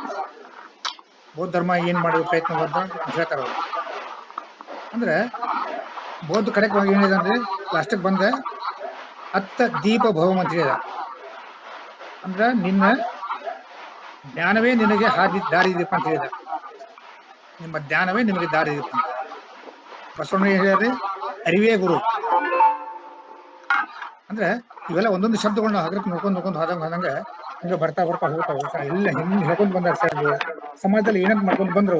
ಇದನ್ನ ಶರಣರು ಏನ್ ಮಾಡ್ಯಾರ, ಉಳಿಕೆಯವ್ರಲ್ಲ ದೇವ್ರ ಹೊರಗ ಕಾಣಕ್ ಪ್ರಯತ್ನ ಮಾಡ್ಯಾರ. ತಪಸ್ಸು ಮಾಡಿರು, ಗಡ್ಡಿ ಗೆಣಸು ತಿಂದ್ರು, ಒಂದೇ ಕಾಲ್ ಮೇಲೆ ನಿಂತರು, ಹಠ ಯೋಗ ಮಾಡಕ್ ಹೋದ್ರು, ಸಾಧ ಯೋಗ ಮಾಡಕ್ ಹೋದ್ರು. ಆ ಯೋಗ ಈ ಯೋಗ ಎದಕ್ ಮಾಡ್ಯಾರಂದ್ರ ಪರಮಾತ್ಮನ ಹೋಲಿಸ್ಕೋಬೇಕು, ಪರಮಾತ್ಮನ ಕಾಣಬೇಕು ಅಂತ ಪ್ರಯತ್ನ ಮಾಡ್ಯಾರ. ಆದ್ರೆ ಶರಣರು ನೀನ ಪರಮಾತ್ಮದಿ, ನಿನ್ನೊಳಗ ಪರಮಾತ್ಮ ಅದಾನ, ನೀನ ಆಗತ್ತೆ ಹೇಳ್ಯಾರ. ಸಾದಾ ಒಬ್ಬ ಮನುಷ್ಯ ದೇವಮಾನವ ಆಗೇ ಸಾಧ್ಯತೆ ಅಂತ ಅನ್ನು ಮಾಡಿ ತೋರಿಸಿದ್ರು ಶರಣರು. ಅವರೇ ದೇವಮಾನವ ಆಗಿ ತೋರಿಸಿದ್ರು. ನಾ ದೇವನಲ್ಲದೆ ನೀ ದೇವನೇ ಅಂತ ಅನ್ನುವಂಥ ಮಟ್ಟಕ್ಕೆ ಬಂದ್ರು. ಅಂದ್ರೆ ಅದು ಅಹಂಕಾರದ ಮಾತಲ್ಲ, ಜ್ಞಾನದ ಮಟ್ಟ ಅಲ್ಲಿ ಬಂದ್ಬಿಡ್ತು. ಅದನ್ನ ನಾವು ವಿಚಾರ ಮಾಡ್ಬೇಕಾಗಿದೆ. ಅಂದ್ರೆ ಸಮಾಜದೊಳಗ ಮನುಷ್ಯ ಪರಿವರ್ತನೆ ಹೊಂದಿದ್ರೆ, ಆತ್ಮಶುದ್ಧಿ ಮಾಡ್ಕೊಂಡ್ರೆ ಹೆಂಗ ಪರಿವರ್ತನೆ ಆಗೋ ಸಾಧ್ಯತೆ ಅನ್ನೋದನ್ನ ಇಲ್ಲಿ ಸ್ಪಷ್ಟವಾಗಿ ತೋರಿಸಿದ್ರು. ಇದು ಒಂದೇದ್ದು. ಎರಡನೇದ್ರೆ ಕಾಯಕ ಸಿದ್ಧಾಂತ. ಮೊದಲೇ ಕಾಯಕ ಅಂತ ಹೇಳ್ತಿದ್ರಲ್ಲ, ದುಡ್ಡು ತಂದ್ರೆ ಕಾಯಕ ಅಂತಾರ. ಇವತ್ತು ಅದನ್ನ ಅಂತಾರ್ರಿ ಬಹಳ ಮಂದಿ. 190% ಮಂದಿ ನಾನು ಕಾಯಕ ಮಾಡ್ತೇನೆ, ನೀನು ಕಾಯಕ ಮಾಡ್ತೇನೆ ಅಂತ ಹೇಳ್ತಾರೆ. ಇದೆಲ್ಲ ಕಾಯಕ ಆಗುದಿಲ್ಲ. ಎಲ್ಲ ಕೆಲಸಗಳಾಗ್ತಾವ, ಹೊರತ ಕಾಯಕ ಆಗುದಿಲ್ಲ. ಅದನ್ನ ಕಾಯಕ ಅಂದ್ರೆ ಏನ ವಿಶೇಷವಾದ ಒಂದು ಅರ್ಥವನ್ನು ಕೊಟ್ಟರು ಶರಣರು. ಅದಕ್ಕೆ ಅದನ್ನ ಕಾಯಕ ಬಗ್ಗೆ ತಿಳ್ಕೊಂಡ್ರು. ಹೊಸ ಒಂದು ಪರಿಭಾಷೆ ಕೊಟ್ಟರು ಕಾಯಕಕ್ಕೆ ಶರಣರು. ಅಂದ್ರೆ ವಚನಕಾರ ಎಲ್ಲ ಸ್ವತಂತ್ರ ವಿಚಾರವಾದಿಗಳು. ಅವ್ರಿಗೆ ಅದಕ್ಕೆ ಏನ್ ಅನ್ಬೇಕು ಸ್ವತಂತ್ರ ನಿರ್ದಿಷ್ಟವಾದಂತ ಇತ್ತು, ಪರಿಕಲ್ಪನೆ ಇತ್ತು ಅವ್ರಿಗೆ, ಬಸವಣ್ಣವ್ರಿಗೆ. ಅದಕ್ಕೆ ಯಾವ್ದಕ್ಕೆ ಏನ್ ಅನ್ಬೇಕು, ಯಾವ್ದಕ್ಕೆ ಏನ್ ಅನ್ಬಾರ್ದನ್ನ ಸ್ಪಷ್ಟವಾಗಿ ಅವ್ರು ಹೇಳ್ಕೊಂಡ್ ಹೋಗ್ತಾರೆ. ಇನ್ನು ಮೂರೇ ನೋಡ್ರಿ, ಬಸವಣ್ಣ ಬರೋಕ್ಕಿಂತ ಪೂರ್ವದಲ್ಲಿ ಸತಿ ಸಹಗಮನ ಪದ್ಧತಿ ಇತ್ತು. ಹೆಣ್ಮಕ್ಳು ಸತಿ ಸಹಗಮನ ಮಾಡ್ತಿದ್ರು. ಗಂಡು ಸತ್ತಾಗ ಅವ್ರಿಗೆ ಬೆಂಕಿ ಹೋಗಿ ಸಾಯ್ತಿದ್ರು. ಆವಾಗ ಉಳ್ಕಿನ ಧರ್ಮದಾಗ ಹೆಂಡತಿ ಉಳಿದು ಸಹಿತ ಆಕೆಗೆ ಮದುವೆ ಇರ್ಲಿಲ್ಲ. ಆಕೆ ಅಮಂಗಲೆ ಅಂತ ಹೇಳ್ತಿದ್ರು. ಸುಮಂಗಲೆ ಅಲ್ಲ, ಅಮಂಗಲೆ ಅಂತ ಹೇಳ್ತಿದ್ರು. ಅನ್ನೇ ಮಾಡಿ ಬಸವಣ್ಣವರು ಸ್ತ್ರೀಯರಿಗೆ ಸಮಾನತೆ ತಂದು ಕೊಟ್ರು. ಜಗತ್ತಿನೊಳಗೆ ಯಾವುದೇ ಧರ್ಮದೊಳಗ ಸ್ತ್ರೀಯರಿಗೆ ಸಮಾನತೆ ಉತ್ಕೃಷ್ಟ ಸ್ಥಾನ ಕೊಟ್ಟಂದ್ರೆ ಬಸವಣ್ಣವ್ರ, ಶರಣರು ಬಸವಣ್ಣವ್ರು. ಮತ್ತೆ ಯಾರ್ಯಾರು ಕೊಟ್ಟಿಲ್ಲ. ಅದಕ್ಕೆ ಅನೇಕ ವಚನ ಬರ್ತಾವ, ತಮ್ಗೆಲ್ಲ ಗೊತ್ತದವು. ಸಣ್ಣ ಮಕ್ಕಳಂದ್ರೆ ಎಷ್ಟು ಮಹತ್ವ ಕೊಟ್ಟಿದ್ರು ಎಲ್ಲ ವಚನಕಾರರು. ಅವ್ರಿಗೆ ನೋಡ್ರಿ ಮುಂದೆ ಹೇಳ್ಕೊಂಡು ಹೋಗ್ಯಾರ. ಹಂಗ ಅವ್ರು ಗಂಡ ಸತ್ತಿರ್ಬೋದು, ವಿಧವೆ ಅಂತ ಆಕಿಗೆ ಅಮಂಗಲೆ ಅನ್ನುವಂಗಿಲ್ಲ. ಎರಡನೇದ್ದು ಆಕಿ ಮಳ್ಳೆ ಮರು ಮದುವೆ ಆಗ್ಬೋದು. ಆನಂತರ ಮದುವೆ ಆಗೋದು ಉಳಿಬಹುದು, ಆಕೆ ಧರ್ಮಗುರುನು ಆಗ್ಬಹುದು. ಅಂದ್ರೆ ಜ್ಯೋತಿ ಮುಟ್ಟಿದ ಜ್ಯೋತಿ ಅಂತಪ್ಪರಯ್ಯ ಅಂತ ಹೇಳಿದ್ರು. ಈಗ 2012ನೇ ಇಸ್ವಿ ನನಗನಿಸಿದ ಮಟ್ಟಿಗೆ ಜಾನ್ ಪಾಲ ಈಗ ಬೌದ್ಧ ಇವರು ಕ್ರಿಶ್ಚಿಯನ್ ಇವರು ಏನೋ ಈ ಧರ್ಮ ಪ್ರಸಾರಕರಾಗ್ಬೋದು ಅಂತ ಹೇಳ್ಯಾರ, ಮತ್ತೆ ಧರ್ಮಗುರು ಆಗಂತ ಹೇಳಿಲ್ಲ. ಜಗತ್ತಿಗಿದ್ದಂತ ಯಾವ ಧರ್ಮಗಳು ಇನ್ನೂ ಮಟನು ಧರ್ಮಗುರು ಆಗಕ್ಕ ಹೆಣ್ಮಕ್ಳಿಗೆ ಸ್ವಾತಂತ್ರ್ಯ ಕೊಟ್ಟಿಲ್ಲ. ಇದೆಲ್ಲ ಹೆಣ್ಮಕ್ಳು ಬಹಳಷ್ಟು ಇದ್ರ ಬಗ್ಗೆ ವಿಶೇಷವಾಗಿ ವಿಚಾರ ಮಾಡ್ಬೇಕು. ಬಸವಣ್ಣವರು ಧರ್ಮ ಇದ್ರಾಗ ಹೆಣ್ಮಕ್ಳಿಗೆ ಕೊಟ್ಟಷ್ಟು ಉತ್ಕೃಷ್ಟ ಸ್ಥಾನವನ್ನ, ಸ್ವಾತಂತ್ರ್ಯವನ್ನ ಮತ್ತೆ ಯಾವ ಧರ್ಮದವರು ಕೊಟ್ಟಿಲ್ಲ. ಆನಂತರ ಹೆಣ್ಮಕ್ಳಿಗೆ ಮೊದ್ಲಕ್ಕೆ ಇನ್ನೂವರೆಗೂ ಬೇರೆ ಧರ್ಮದಲ್ಲಿ ಅದಾವ, ನಾವು ಯಾವ ಧರ್ಮದ ಹೆಸರು ಬೇಡ, ಸೂತಕಗಳನ್ನ ಆಚರಿಸ್ತಾರೆ. ಮುಟ್ಟು ಸೂತಕ, ಆನಂತರ ಹುಟ್ಟು ಸೂತಕ, ಜನ ಸೂತಕ, ಮರಣ ಸೂತಕ, ರಜಸೂತಕ ಇವತ್ತಿನೊಳಗೆ ಆಚರಿಸ್ತಾರ್ರಿ ಅನೇಕ ಧರ್ಮದೊಳಗೆ. ನಮ್ಗೆಲ್ಲ ಗುರ್ತಿರ್ಬೋದು. ಅಂದ್ರ ಮಂತ್ಲಿ ಬಹಿಷ್ಠ ಆಗೋದು ಅಂತ ಹೇಳ್ತಾರಲ್ಲ, ಅದೆಲ್ಲ ಆಚರಿಸ್ತಾರೆ ಧರ್ಮದೊಳಗೆ. ನಮ್ಮಲ್ಲೇ ಎದಿ ಮೇಲೆ ಲಿಂಗ ಐತಂದ್ರೆ ಯಾವುದು ಅದಕ್ಕ ಇಲ್ಲ, ಯಾವ್ದು ಸೂತಕಗಳಿಲ್ಲ. ಅಂಗದ ಮೇಲೆ ಲಿಂಗ ಐತಂದ್ರೆ ಅವ್ಳು ಯಾವಾಗಲೂ ಪೂಜ್ಯ ಐತಿ. ಗಂಡ ಸತ್ತು ಸತ್ಯ ಪೂಜೆ ಆಗ್ತದೆ. ಗಂಡಗ ಎದಿ ಮ್ಯಾಗ ಲಿಂಗ ಇರ್ತೈತಿ. ಲಿಂಗ ಇರೋದ್ರಿಂದ ಆಕಿ ಅಮಂಗಲೆ ಅಲ್ಲ, ಸುಮಂಗಲೆ. ಆಕಿ ಯಾವಾಗಲೂ ಆಕಿ ಪರಮಾತ್ಮ ಹಿಂಬಲ್ ಅಂದ್ರೆ ಆಕಿ ಎಲ್ಲದಕ್ಕೂ ಕೂಡ ಯೋಗ್ಯ ಆದಂತ ಅಂತ ಹೇಳ್ಬಿಟ್ಟಾರೆ. ವಚನಕಾರ ಹೇಳ್ಬಿಟ್ಟಾರೆ. ಅನೇಕ ವಚನಗಳು ಕೊಡ್ಬೇಕು, ನಾವು ಉದಾಹರಣೆ ಕೊಡ್ಬೋದು. ಅಂದ್ರೆ ಹೆಣ್ಮಕ್ಳಿಗೆ ಎಷ್ಟು ಮಟ್ಟಿಗೆ ಅವ್ರು ಇದು ಮಾಡ್ಯಾರ ನೋಡ್ರಿ ಅವ್ರು. ಆನಂತರ ಗಂಡ ಸತ್ರ ಮರು ಮದುವೆ ಆಗಂತ ಹೇಳಿದ್ರು ಅವ್ರು. ಯಾರು ಹಂಗಾಗಿ ವಿಧವೆ ಅಂತ ಹಂಗ ಬಿಡುವಂಗಿಲ್ಲ, ಮತ್ತೆ ಮದುವೆ ಮಾಡ್ಕೋಬೋದಂತ. ಇನ್ನು ತಾವು ವಿಚಾರ ಮಾಡ್ಬೋದು, ಕಲ್ಯಾಣ ಕ್ರಾಂತಿ ಅಂತ ಮೊದಲೇ ಸುಮಾರು 3,000 ಮಂದಿ 5,000 ಮಂದಿ ಹೇಳ್ತಾರ್ರಿ. ಪಣ್ಯಾಂಗನೆ ಇದ್ರು ಅವ್ರನ್ನ ಪುಣ್ಯಾಂಗನೆ ಮಾಡಿದ್ರು. ಪಣ್ಯಾಂಗನೆ ತಮ್ಮ ಅರ್ಥ ಆಗ್ಬೋದು. ಪ್ರಾಸ್ಟಿಟ್ಯೂಷನ್, ವ್ಯಭಿಚಾರದಾಗಿದ್ದಂತ ಹೆಣ್ಮಕ್ಳನ್ನ ತಗೊಂಬಂದ ಎಲ್ಲಾ ಶರಣರ 770 ಜನ ಅಮರಸಿ ಗಣಗಂತೆ ಅಲ್ರಿ. ಎಷ್ಟೋ ಜನ ಹೆಣ್ಮಕ್ಳ ಮದುವೆ 12,000 ಜನ ಸರ್, 12,000 ಜನ. ಹಾ, ಅವ್ರನ್ನ ನಮ್ ಏನ್ 770 ಜನ ಅಮರಗಣ ಅದಾರಲ್ಲ, ಅವ್ರ ಮದುವೆ ಆಗ್ಯಾರ್ರಿ. ಯಾರ ಜಗತ್ತೊಳಗೆ ಎಲ್ಲ ಇದ್ರ ತೋರ್ಸಿ ಯಾವ ಧರ್ಮದಾಗ ಇದ್ದಿರ್ಬೇಕ ಇಲ್ವ ಹಾಗೆಲ್ಲ ಇವತ್ತಿನವರೆಗೂ. ಅಂದ್ರೆ ಬರೀ ಬಾಯಿಲಿ ಹೇಳಿಲ್ರ ಅವ್ರು, ಮಾಡಿ ತೋರ್ಸಿರ ಅವ್ರು. ಪುಣ್ಯಾಂಗನೇನ ಮಾಡಿರೋರು, ಪುಣ್ಯಾಂಗನ ಹೋಗಿ ಪುಣ್ಯಾಂಗನೇನ ಮಾಡಿರೋರ್ನ. ಅದನ್ನಂತ ಲಿಂಗ ವಂಶ ಸಂಸ್ಕಾರ ಆದ್ಮೇಲೆ ಎಲ್ಲ ಸಮಾನ ಹೇಳಿದ್ರು. ಎಲ್ಲಿ ಮಾಡ್ಯಾರಿ ಜಗತ್ನಾಗ ಬಾಯಿಲಿ ಹೇಳ್ತಾರ, ತಿಳಿದೊಂದು ಮಾಡೋದೊಂದು ಆಗಿಲ್ಲ. ವಯಸ್ಕರ ಶಿಕ್ಷಣ ಕೊಟ್ರು ಬಸವಣ್ಣವ್ರು. ಜಗತ್ತಿಗೆ ಯಾರು ಕೊಟ್ರೆ ಹೇಳ್ರಿ? ಸ್ವತಂತ್ರ ವಿಚಾರ ಮಾಡಿರೋ ಅವ್ರು. ವಿಚಾರ ಮಾಡಿ ನೋಡ್ರಿ, ಶರಣರು ಬೇರೆ ಬೇರೆ ದೇಶದಿಂದ ಬಂದು, ದೇಶದಾಗ ಅನೇಕ ಭಾಗದಿಂದ ಬಂದ್ರು. ಯಾರು ಕಲ್ತಾರಲ್ಲ, ಯಾರು ಯೂನಿವರ್ಸಿಟಿ ಹೋದವರಲ್ಲ, ಕಲ್ತು ಬಂದವರಲ್ಲ. ಇಲ್ಲಿ ಬಂದು ಕನ್ನಡ ಕಲಿತು ಕನ್ನಡ ವಚನ ಸಾಹಿತ್ಯ ತಯಾರು ಮಾಡ್ಯಾರ, ನಿರ್ಮಾಣ ಮಾಡ್ಯಾರ. ಮರಳು ಶಂಕರ ಇವ್ರು ಬಂದ್ರು. ನಮ್ಮ ಬರ್ಪಾದ ಇವರು ಯಾರು ಆಂಧ್ರದಿಂದ ಬರ್ತಾರಲ್ರಿ ಶರಣರು, ದೋಹರ ಕಾಕಂದವ್ರು ಬರ್ತಾರ ನೋಡ್ರಿ. ಅಂದ್ರ ಎಲ್ಲರಿಗೂ ಶಿಕ್ಷಣ ಕೊಟ್ರೆ ಬಸವಣ್ಣವ್ರು. ಹೆಂಗೈತಿ ನೋಡ್ರಿ, ವಿಚಾರ ಮಾಡ್ರಿ. ಅದಕ್ಕ ದೇವ್ರನ್ನ ಹುಡುಕಾಂತ ಪರೀಕ್ಷೆ ಹೆಂಗೈತಿ, ಏನೈತಿ ಹೇಳ್ಕೊಟ್ರ ನಮ್ಗ. ಅದನ್ನ ಆವಾಗ ಅನೇಕ ಧರ್ಮದೊಳಗ ಹಿಂಸೆನೇ ಪ್ರಧಾನ ಆಗಿತ್ತು. ಅವಾಗ ಅಹಿಂಸಾ ಧರ್ಮ ಕೊಟ್ರು. ಹಿಂಸೆ ಮಾಡೋದು ಧರ್ಮ ಅಲ್ಲ ಅಂತ ಹೇಳಿದ್ರು. ಈ ರೀತಿ ಅವ್ರು ಏನ್ ಎಲ್ಲ ಪ್ರತಿಯೊಂದು ಏನ್ ಮಾಡಿ ಎಲ್ಲ ಹೊಸ ಹೊಸ ಹೊಸ ಹೊಸ ವಿಚಾರಗಳನ್ನ ಹಾಕೊಂಡ್ ಬಂದಾರ. ಆದ್ರೆ ಇದೆಲ್ಲ ಮುಚ್ಚಿಟ್ರು. ವಚನ ಸಾಹಿತ್ಯ ಏನ್ರಿ, ಗೀತದಾಗಿದ್ದೈತಿ, ಉಪನಿಷತ್ಗಿದ್ದೈತಿ, ವೇದದಾಗ ಇದ್ದೈತಿ, ಉಪನಿಷತ್ ತಗೊಂಡ್ ಕೊಡ್ತಾರ. ಅವ್ರಿಗೆ ಮುಖದ ಮ್ಯಾಗ ಹೊಡೆದಂಗ ಇಂಥ ಉದಾಹರಣೆ ಹೇಳ್ಬೇಕ್ರಿ. ತೋರ್ಸ್ರಪ್ಪ ವೇದದಾಗ ನಿಮಗೆ ಯಾರು ಮಾಡಿರಿ ತೋರ್ಸ್ರಿ, ಕೇಳ್ರಿ ನೋಡೋನು. ಉದಾಹರಣೆ ಯಾವ ವೇದದಾಗ ಐತಿ, ಯಾವ ಉಪನಿಷತ್ ಆಗೈತಿ, ಯಾವ ಗೀತೆಯೊಳಗೈತಿ ಎಲ್ಲ ಹೇಳ್ಯಾರ. ಮಾಡಿ ಯಾರು ತೋರ್ಸ್ಯಾರ ಇವತ್ತಿನ ಶರಣರು? ಮತ್ತೆ 12ನೇ ಶತಮಾನ ಶರಣರು ಬಸವಣ್ಣವ್ರು ಏನ್ ಹಾಕೊಟ್ರ ಹಾದಿ, ಅದ್ ಬೇಕಾದ್ರೆ ಬರೀ ಮಾಡಿ ಹೋಗ್ಯಲ್ಲ, ಅವ್ರು ನಡೆದು ಬರ್ತಾರ. ಹುಡುಕ್ಯಾರ ಬರದ ನಡೀರಿ ಅಂತ ಹೇಳಿದಾರ, ಹುಡುಕ್ಯಾರ ಬರದ ಹಿಂಗ್ ನಡೀರಿ ಅಂತ ಹೇಳ್ಯಾರ. ಆದ್ರೆ ಇವರು ನಡೆದ ಮೇಲೆ ಬರ್ತಾರ. ಹಿಂಗ ನಡೆದ್ರೆ ಹಿಂಗಾಗ್ತಪ್ಪ, ನಾವು ನಡೆದೇವು ನೀವು ನಡೀರಿ ಅಂತ ಹೇಳ್ಯಾರ. ಅದಕ್ಕ ಏನ್ ಶರಣರಿಗೆ ವಚನ ಬರೀ ಸ್ವತಂತ್ರ ವಿಚಾರವಾದಿಗಳಲ್ಲ, ಅವ್ರು ಕ್ರಾಂತಿ ಪುರುಷ. ಅವ್ರು ಕ್ರಾಂತಿ ಮಾಡಿವ್ಯಾರ. ಇವತ್ತಿನ ನಮ್ಮ ಮುಳ್ಕೊಂಡು ಹೇಳಿದಂಗ ನಾವಿನ್ನೂ ಅದನ್ನ ಆಚರಣೆ ತರಕ್ ಆಗೋದು. ಅದ್ರ ಸಲುವಾಗಿ ಏನಾಯ್ತಂದ್ರೆ ಬಹಳಷ್ಟು ದುರ್ದೈವ ಹೇಳ್ಬೇಕಂದ್ರೆ, ನಾವೇನು ವಚನ ಇದ್ರಾಗ ನಾವು ಎಲ್ಲ ಬರ್ತಾರಲ್ಲ ಎಲ್ಲರೂ ಇದ್ರಾಗ ಸಂಪರ್ಕಕ್ಕೆ ಎಲ್ಲ ಹೆಣ್ಮಕ್ಳು ಬಹಳ ಮಂದಿ ಬರ್ತಾರೆ. ಆದ್ರೂ ಮಕ್ಳು ಏನು ನೀವು ಹೇಳ್ತಾರೆ, ನಮ್ಮ ಮನ್ಯಾಗ ನಾನು ಏನ್ ಒಪ್ಪಿಲ್ರಿ, ನನ್ನ ಮಕ್ಳು ಒಪ್ಪಿಲ್ಲ, ನನ್ನ ಹಳೆ ಒಪ್ಪಿಲ್ಲ, ನನ್ನ ಮಗಳು ಒಪ್ಪಿಲ್ಲ, ಬೀಗರು ಒಪ್ಪಿಲ್ಲ, ಬರೀ ಇವ ಬರ್ತಾರಲ್ಲ. ದಯವಿಟ್ಟು ಪ್ರಯತ್ನ ಮಾಡ್ರಿ. ನಾವ್ ಇರಾಕ್ ಪ್ರಯತ್ನ ಮಾಡ್ಬೇಕ್ರಿ. ಯಾವಾಗ್ಲೂ ವಚನ ಓದ್ತೀವಲ್ಲ, ಇದು ನನ್ಗೇನ್ ಸಂಬಂಧ ಐತಿ, ನಾನು ಎಷ್ಟು ದೂರದಿಂದ ಇರುತ್ತೆ, ನನ್ನ ಕಡೆಯಿಂದ ಯಾಕೆ ಆಚರಣೆ ಮಾಡಕ್ ಆಗವಲ್ತು, ಏನ್ ಮಾಡ್ಬೋದು, ಏನ್ ಪ್ರಯತ್ನ ಮಾಡ್ಬೋದು, ನಾ ಎಲ್ಲಿ ತಪ್ಪಾತೀನಿ, ಯಾಕೆ ಮಾಡಕ್ ಆಗ್ಬೋದು. ಮಂದಿಗೆ ಹೇಳ್ಬಾರ್ದು. ನಾವು ನಮ್ಮಲ್ಲೇ ನಾವು ಆತ್ಮಾವಲೋಕನ ಮಾಡ್ಕೊಳ್ತಾ ಇದೀವಿ. ಮಂದಿಗೆ ಏನಾಗ್ತೈತಿ, ಸಿಟ್ಟು ಬರ್ತೈತಿ. ಬರೀ ಹೇಳ್ತಾಕ್ ಬರ್ತಾನೆ, ನಮ್ಮ ತಮ್ಮನೆಗೆ ಏನ್ ಮಾಡ್ತಾನೆ ನಮ್ಗೆ ಗೊತ್ತಿಲ್ಲ ಅಂದ್ರೆ. ಅದಕ್ಕೆ ಹೇಳೋದನ್ನ ಕಡಿಮೆ ಮಾಡಿ ಸ್ವತಃ ಆಚರಣೆ ಮಾಡೋದು ಜಾಸ್ತಿ ಮಾಡೋದ್ರಿಂದ ಇದು ನಾವು ಇನ್ನೂ ಹೆಚ್ಚಿಗೆ ನಾವು ಪ್ರಭಾವ ಬೀಳ್ಬೋದು ಸಮಾಜದ ಮೇಲೆ ಅನ್ನುವಂಥ ಅಭಿಪ್ರಾಯ ಅಂತ ಹೇಳಿ ನಾನು ತಮ್ಮ ಮಾತನ್ನು ಮುಗಿಸ್ತೀನಿ. ಲೇಟಾಗಿ ಬಂದಿದ್ದು ದಯವಿಟ್ಟು ಕ್ಷಮಾ ಮಾಡಲಿ ಅಂತ ಹೇಳಿ ನಾನು ಮಾತನ್ನು ಮುಗಿಸ್ತೀನಿ. ಎಲ್ಲರಿಗೂ ಶರಣಾರ್ಥಿ. ಶರಣರೇ, ಇವತ್ತು ನಮ್ಮ ಎಲ್ಲಾ ವಚನಗಳನ್ನ ನಮಗೋಸ್ಕರ ಸರಳೀಕರಣ ಮಾಡಿದಂತ ಸುಮಂಗಲಾ ಅಕ್ಕ ಅವರು ಇಂದಿನ ಗೂಗಲ್ ಮೀಟ್ ಅಲ್ಲಿ ಇದ್ದಾರೆ. ಅವರಿಗೆ ಸ್ವಾಗತಗಳು. ಅಕ್ಕ ಅವರೇ, ತಾವು ಅನ್ಮ್ಯೂಟ್ ಮಾಡಿ ನಮ್ಮ ಯೋಚನಾ ಲಹರಿ ಮತ್ತು ಡಿಸ್ಕಸ್ ಮಾಡ್ತಿರುವಂತದ್ದು ಮತ್ತು ತಾವು ಹೇಳಿರುವಂತದ್ದು ಸರಿಯಾದ ದಾರಿನಲ್ಲಿ ಇದೆ ಅನ್ನುವಂಥದ್ದನ್ನ ತಾವು ಒಂದ್ಸರಿ ನಮಗೆ ಕನ್ಫರ್ಮ್ ಮಾಡಿ, ಅದ್ರ ಜೊತೆಗೆ ತಮ್ಮ ವಿಸ್ತಾರ ಇದಕ್ಕಿಂತ ಇನ್ನು ಏನಾದ್ರೂ ಇತ್ತು ಅಂದ್ರೆ ದಯಮಾಡಿ ನಮ್ಮೆಲ್ಲ ಜೊತೆಗೆ ಹಂಚ್ಕೋಬೇಕಾಗಿ ಕೋರಿಕೆ. ಎಲ್ರಿಗೂ ಶರಣಾರ್ಥಿಗಳು. ಇದು ವಚನಕಾರರು ಸ್ವತಂತ್ರ ವಿಚಾರವಾದಿಗಳು ಅನ್ನುವಂತ ಒಂದು ಸಾಲೆ ರೋಮಾಂಚನಕಾರಿ ಆದಂತಹದ್ದು.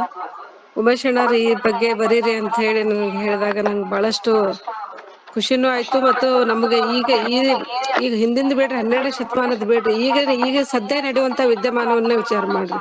ವೀಣಾ ಬನ್ನಂಜಯ ಅವರಾತು ಮತ್ತು ಕೆಲವೊಬ್ರು ಅಂದ್ರೆ ಬಸವಣ್ಣವ್ರಕ್ಕಿಂತ ಪೂರ್ವ ಅನುಭವ ಮಂಟಪನೇ ಇಲ್ಲ ಅಂತಾರ, ಬಸವಣ್ಣವ್ರ ಪೂರ್ವದಲ್ಲೇನೆ ಇಂತ ಇದು ಇತ್ತಂತಾರ. ಅವನ್ನೆಲ್ಲ ಅವ್ರಿಗೆ ಸಾಬೀತುಪಡಿಸ್ಲಿಕ್ಕೇನೆ ಸಾಧ್ಯ ಇಲ್ಲ. ಅದಕ್ಕೆ ಶರಣರ ವಿಚಾರಗಳು, ಶರಣರ ಅಣ್ಣಾರು ಹೇಳಿದ್ರಲ್ಲ, ಅರಿವೇ ಗುರು ಅಂತ ಹೇಳುವಂತಾರ, ಅದ್ ಸಾಲ ಬಹಳಷ್ಟು ನಾವು ಅಗದಿ ಆಳವಾಗಿ ತಿಳ್ಕೊಳ್ಬೇಕಾದಂತದ್ದು. ನಮ್ಮೊಳಗೆ ಇಷ್ಟು ಜನರೊಳಗೆ ಎಲ್ಲಾ ಕೀಳರಿ ಏನೋ ನಮಗ ಸ್ವತಂತ್ರವಾಗಿ ಏನು ವಿಚಾರ ಮಾಡ್ಲಾರ್ದಂತ ಒಂದು ಸ್ಥಿತಿಯೊಳಗ ತಂದಿಟ್ಟಂತ ಸಮಾಜವನ್ನು ತಂದಿಟ್ಟಂತ ಸಂದರ್ಭದೊಳಗ ಬಸವಣ್ಣನವರು ಅರಿವೇ ಗುರು ಅಂತ ಹೇಳಿ ಎದ್ದೇನ್ ನಿಂತರು, ನಮಗ ಅರಿವು ಮೂಡಿಸಿದ್ರಲ್ಲ.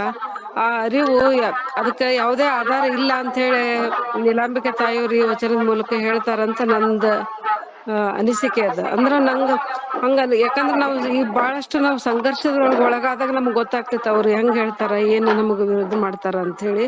ಅವಾಗ ಬಸವಣ್ಣನವರ ಅರಿವಿಗೆ ಯಾವ್ದೋ ವೇದ ಶಾಸ್ತ್ರ ಪುರಾಣ ಆಧಾರ ಅಲ್ಲ, ಅವರ ಆಧಾರ ನಿರಾಧಾರವಾಯಿತು ಅಂತ ಹೇಳಿ ನೀಲಾಂಬಿಕೆ ತಾಯಿಯವರು ಈ ಮೂಲಕ ನಮ್ಗೆ ಸ್ಪಷ್ಟಪಡಿಸ್ತಾರ ಅಂತ ಹೇಳಿ ನಂಗೆ ಅನಿಸ್ತೈತಿ. ಈ ರೀತಿಯಾಗಿ ಎಲ್ಲಾ ವಚನಕಾರರ ವಚನಗಳನ್ನು ನೋಡ್ರಿ ನೀವು, ಅವು ಮೊದ್ಲು ಎಲ್ಲರ ಇಂತ ವಿರೋಧ ಮಾಡಿದ್ದು, ಇಂತ ಒಂದ್ ಇದನ್ ಮಾಡಿದ್ದು ಎಲ್ಲೂ ಇಲ್ಲ. ಅವ್ರು ಯಾವಾಗ ವೈದಿಕವನ್ನು ವಿರೋಧ ಮಾಡಿದ್ರು, ನಮ್ಮೊಳಗ ಆತ್ಮಸ್ಥೈರ್ಯವನ್ನ ಹೆಂಗ್ ತುಂಬಿದ್ರು. ಇಲ್ಲಾಂದ್ರೆ ಈ ಸಮಾಜ ಎಷ್ಟು ನಲುಗಿ ಹೋಗಿತ್ತ.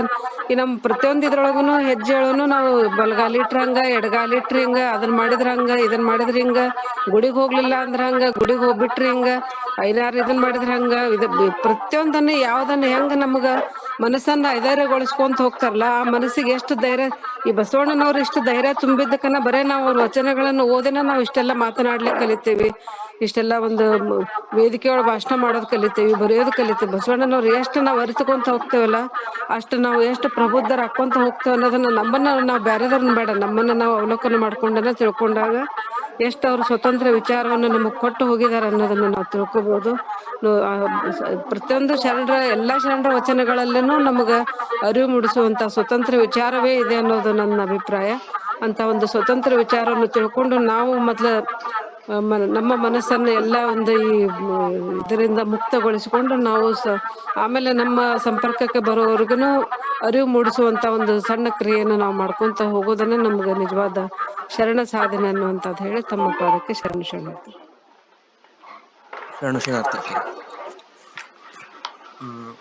ಮತ್ತೆ ಯಾರಿಗಾದ್ರೂ ಈ ವಚನದ ಬಗ್ಗೆ ಅಥವಾ ಯಾವ್ದಾದ್ರು ವಚನದಲ್ಲಿರುವಂತಹ ಯಾವ್ದಾದ್ರು ಶಬ್ದದ ಬಗ್ಗೆ ತಿಳಿಸೋರು ಆಲ್ರೆಡಿ ಜಾಯ್ನ್ ಆಗಿದ್ದಾರೆ.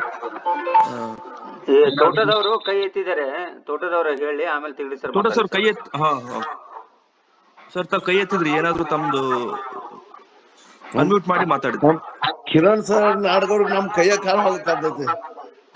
ನಿಮ್ ಇಲ್ಲ, ಫಸ್ಟ್ ಸ್ಕ್ರೀನ್ಯಾಗ ನಿಮ್ದು ಇದು ಇಲ್ಲ, ಹಾಗಾಗಿ ಕಾಣಿಲ್ಲ ನನಗೆ. ಅದಕ್ಕೆ ಹೇಳಿ ತಗೊಳ್ರಿ, ಬಹಳ ನೀವು ಕೈಯ ಇಳಿಸ್ರಪ್ಪ. ನಾಡ್ಗವ್ರಿ ನಮ್ ಕೈಯ ಕಾಣುದಿಲ್ಲ. ಅಲ್ಲ, ನಿಮ್ ಕೈ ಎತ್ತಿದ್ದು ಎಷ್ಟೊತ್ತಾಯ್ತು ನೋಡಿ, ನನಗೆ ಬಹಳ ಇದಾಗ್ತಾ ಇದೆ, ಖೇದ ಆಗ್ತಾ ಇದೆ. ನಾನ್ ಕೈ ಎತ್ತಿದ್ದು ನಮ್ಮ ಶರಣ್ಯ ಸುಮಂಗಲಕ್ಕಾರ್ ಇವತ್ತ ಜಾಯಿನ್ ಮಾಡ್ಸೇವಿ, ಅವ್ರಿಗೆ ಹೆಚ್ಚಿಗೆ ಅವಕಾಶ ಕೊಡ್ರಿ ಅಂತ ಕೈ ಎತ್ತಿದ್ದೆ ನಾನು. ಅವ್ರು ಆಮ್ಯಾಗ ನನಗ ಈಗ 1ನೇ ಸಾಲು ಮುಳ್ಕೂರವ್ರು ಮತ್ ಸುಮಂಗ್ಲಕ್ಕರು ಅಗ್ದಿ ಸ್ಪಷ್ಟ ಹೇಳಿದ್ರು. 2ನೇ ಲೈನಿಂದ ಒಂದ್ ಸ್ವಲ್ಪ ನಮಗ ತಿಳಿಸಿದ್ರೆ ಗೊತ್ತಾಗತ್ತೆ ಎಲ್ಲರಿಗಿ. ಬಸವನ ಮಾಟ ನಿರ್ಮಾಟವಾಯಿತು ಅಂತ ಇದ್ರ ಲೈನ್ ಒಂದ್ ಸ್ವಲ್ಪ ತಾವೆಲ್ಲ ಬಿಡಿಸಿಟ್ರೆ ನನಗ ಅನುಕೂಲ ಆಕತಿ. ಈಗ ಅಲ್ಲ ಈಗ ತಿಗಡಿ ಸರ್ ಮಾತಾಡ್ಲಿ, ತೊಂದ್ರೆ ಇಲ್ಲ, ಅವ್ರಿಗೆ ಕೊಟ್ಬಿಡೋಣ, ಯಾಕಂದ್ರೆ ಟೈಮ್ ಆಗಿರೋದ್ರಿಂದ. ಇಲ್ಲ ಇಲ್ಲ ಅಕ್ಕ ಅವ್ರಿಗೆ ಮಾತಾಡಿಸ್ರಿ. ಅಲ್ರಿ ಅದ ಈಗ ಅಕ್ಕ ತೋರ್ ಅವ್ರ ಗದ್ದಿಗೆ ಹೇಳಿ. ಅವೆಲ್ಲ ಅಂತಾರಲ್ರಿ ವಸಂತ ಅಣ್ಣಾರ. ಈಗ ತೋರ್ ಗದ್ದಿಗೆ ಅಲ್ಲಿದ ಇದರದ ವಿಷ್ಣುನ್ ಸ್ವರೂಪ ಅದ್ ರೂಪ ಅಂತ ಹೇಳಿದ್ ಮಾಡ್ತಾರಲ್ರಿ. ಹಂಗ ಯಾವ್ದೋ ಬಸವಣ್ಣನವ್ರು ಕೊಟ್ಟಂತ ಇಷ್ಟಲಿಂಗ ಅದು ಯಾವ್ದೋ ಒಂದು ಇದರದ ಮಾಟ ಅಲ್ಲ, ಅದು ನಮ್ಮ ಅರಿವಿನ ಕುರುಹು ಅನ್ನೋದನ್ನ ಈ 2ನೇ ಸಾಲ ಅನಿಸ್ತೈತಿ. ಮತ್ತೆ ಬಸವಣ್ಣನವರ ಭಕ್ತಿ ಬಯಲನೆ ಕೂಡಿ ನಿರ್ಬಯಲಾಯ್ತು. ಈ ಭಕ್ತಿ ಅದು ಭಕ್ತಿದ್ರೊಳಗೆ ಎಷ್ಟೊಂದು ಭಕ್ತಿಗಳದಾವ ಅನ್ನೋದನ್ನು ನಾವು ಯಾರ ಇದಾರೆ ಹೇಳ್ರಿ. ಅಂತ ಒಂದು ಭಕ್ತಿ ಬಸವಣ್ಣನವ್ರು ಕೊಟ್ಟಂತ ಭಕ್ತಿ ಏನೈತಲ್ಲ ಅದು ಬಯಲ ಭಕ್ತಿ ಅನ್ನೋದ 3ನೇ ಸಾಲು ಅಂತ ಅನಿಸ್ತೈತಿ. ಮತ್ತೆ ಇನ್ನಷ್ಟು ಬಲ್ಲವರು ತಿಳಿಸ್ರಿ ಅಂತ ಹೇಳಿ ಶರಣಾರ್ಥಿ. ತಿಗಡಿ ಸರ್ ಇದ್ರ ಮ್ಯಾಗ ಬೆಳಕ್ ಚೆಲ್ಲಬೇಕು. ಇದೇ ವಚನ ಒಂದ ನಮಗ್ ಭಾವಾರ್ಥ ತಿಗಡಿ ಸರ್ ಹೇಳ್ಬೇಕಂತ ವಿನಂತಿ. ಶರಣಾರ್ಥಿ ಎಲ್ಲರಿಗೂ. ಅವರು ಸರಿಯಾಗಿ ಹೇಳಿದ್ದಾರೆ. ಮಾಟ ನಿರ್ಮಾಟವಾಯಿತು ಅಂತ ಇಲ್ಲಿ ಅವರು ಮಾಟ ಅನ್ನೋದಕ್ಕೆ ಇಷ್ಟಲಿಂಗ ಅಂತ ನಾವು ಅಂದ್ಕೊಂಡೆ. ಇಷ್ಟಲಿಂಗವನ್ನ ಕೈಯಲ್ಲಿ ಕೊಟ್ಟು ಇದ್ರ ಮೂಲಕ ನಿಮ್ಮ ಅಂತರಂಗದ ಪಯಣ ಶುರುವಾಗಬೇಕು. ಅದಕ್ಕೆ ಮುಂದೆ ಪ್ರಾಣಲಿಂಗ ಭಾವಲಿಂಗ ಇತ್ಯಾದಿಗಳು ಬರ್ತದೆ. ಇಲ್ಲಿ ಶಬ್ದಶಃ ನೀವು ಹೊರಟು ಅದನ್ನ ಅರ್ಥ ಮಾಡೋದು ಬೇಡ. ಅವರು ಒಂದು ಕೊಟ್ಟರು, ಇಷ್ಟಲಿಂಗ ಕೈಯಲ್ಲಿ ಕೊಟ್ಟು ಅದೇ ಅಲ್ಲ ಅಂತ ಹೇಳಿದ್ರು. ನಿರ್ಮಾಟ ಇದೆ, ಆದ್ರೆ ಅದು ಇಲ್ಲ. ಇಷ್ಟಲಿಂಗ ದೇವರು ಅಂತ ಅಲ್ಲ, ಭಗವಂತ ಅಂತಲ್ಲ, ಆ ಪರಸ್ಪರ ಪರಾಶಕ್ತಿಯ ಕುರುಹು ಅದು ದೀಪಸ್ತಂಭ, ದಾರಿದೀಪ. ಅದಕ್ಕಾಗಿ ಒಂದು ಕೊಟ್ಟರು, ಅದು ಮಾಟ, ಅದು ಒಂದು ಸಾಂಕೇತಿಕ. ಕೊಟ್ಟ ಮೇಲೆ ಅದನ್ನು ನಿರ್ಮಾಟ ಮಾಡಬೇಕು ಅಂತ ಅಂದ್ರೆ ಅದರಿಂದ ಮುಂದಕ್ಕೆ ಹೋಗ್ಬೇಕು, ಬಿಡ್ಬೇಕು ಅದನ್ನು. ಸಾಯುತನ ಇಷ್ಟಲಿಂಗದೊಳಗೆ ಇದೇ ದೇವರು ಇದರಲ್ಲಿ ಅಲ್ಲ, ಅದರ ಮೂಲಕ ಒಳಗೆ ಪ್ರಯಾಣ ಮಾಡಬೇಕು.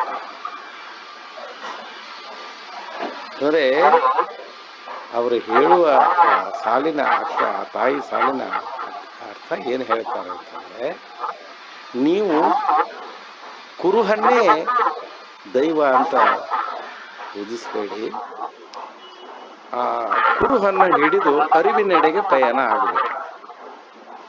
ಆವಾಗ ಮಾಟದಂತ ಲಿಂಗ ನಿರ್ಮಾಟವಾಗ್ತದೆ, ಇಲ್ಲದಂಗ ಅಷ್ಟೇ ಸಾಂಕೇತಿಕವಾದಂಥ ಅರ್ಥ ಅಷ್ಟೇ.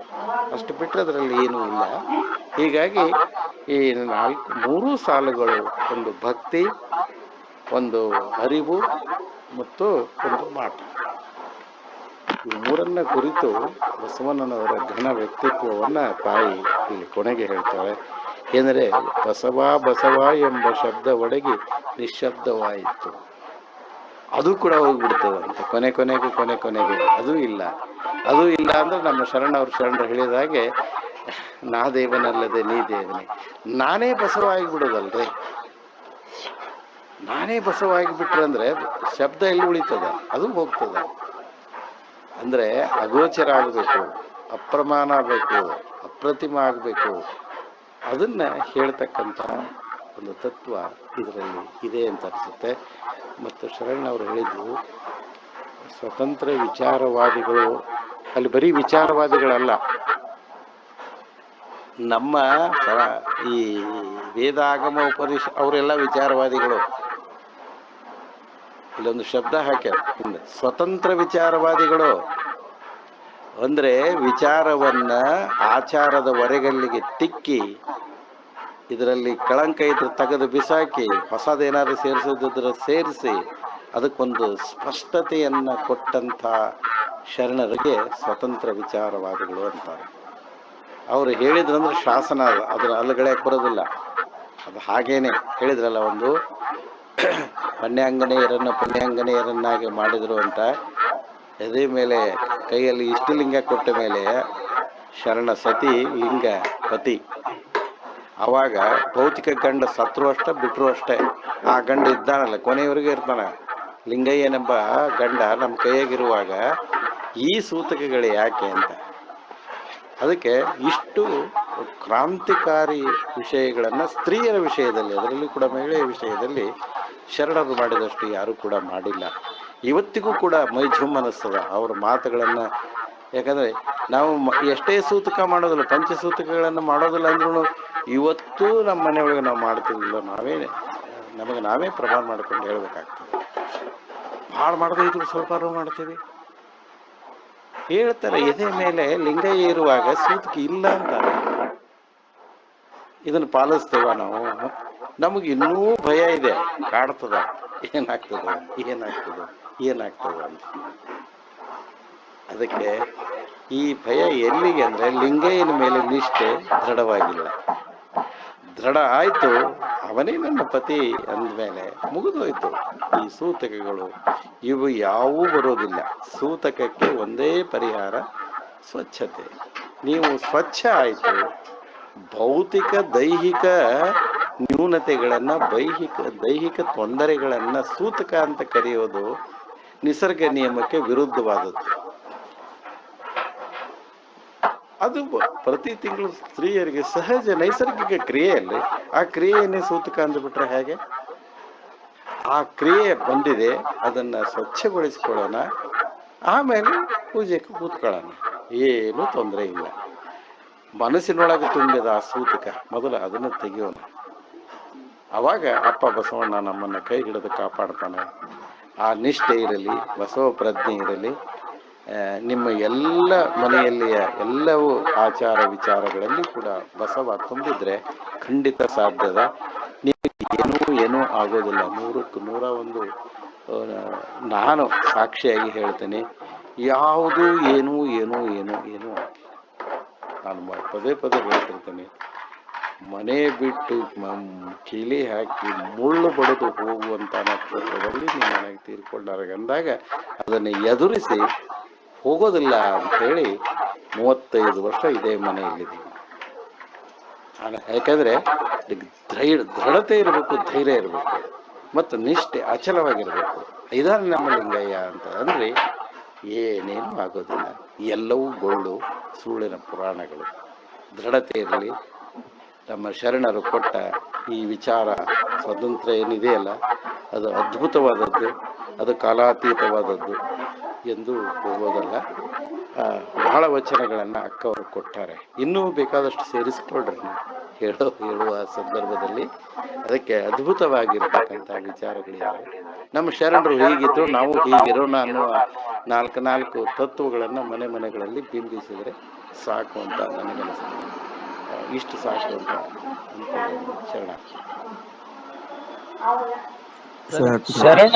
ಶರಣರೇ ಸಾಟಿಯೇ ಸರ್? ಶರಣರೇ ಏನು ಸಾಟಿ ಅಂದ್ರೆ ಏನು?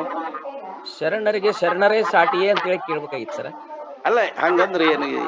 ಶರಣರಿಗೆ ಬೇರೆ ಅಲ್ಲ ಸರ್, ಶರಣರಿಗೆ ಬೇರೆ ಯಾರನ್ನೂ ಹೋಲಿಸಬಾರದು ಅನ್ನತಕ್ಕಂತ ತಿಳಿದು ಬಂದಿತ್ತು ಸರ್ ನಮ್ಗೆ. ಉಪಮಿಸಬಾರದ ಉಪಮಾತೀತರು ಅಂತ.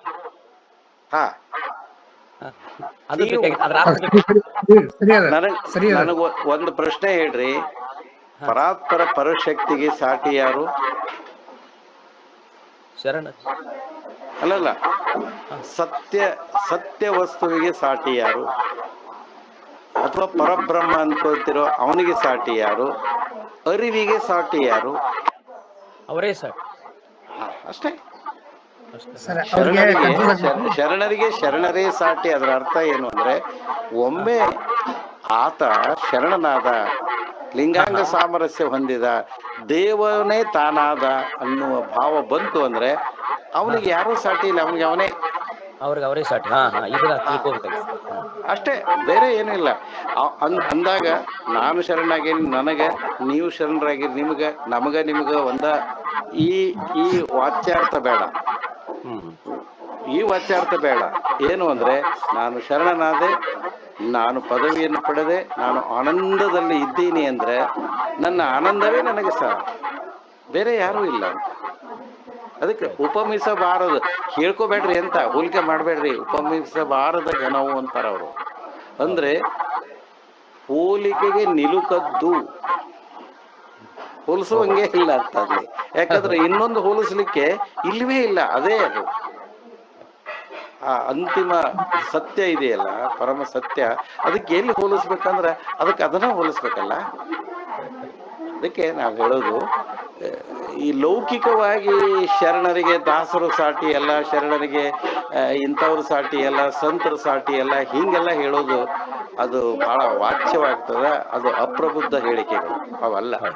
ದಾಸರಿಗೆ ದಾಸರೇ ಸಾಟಿ, ಅವ್ರ ವ್ಯಕ್ತಿತ್ವ ಬೇರೆ. ಅವ್ರನ್ನ ಇಲ್ಲಿ ತರಬೇಡ್ರಿ, ದಯವಿಟ್ಟು ಇಲ್ಲಿ ತರಬೇಡ್ರಿ. ಇಲ್ಲ ಇಲ್ರಿ, 1 ಮಿನಿಟ್ ಕಿತ್ತೂರವ್ರ. ಹೌದು ಸರ.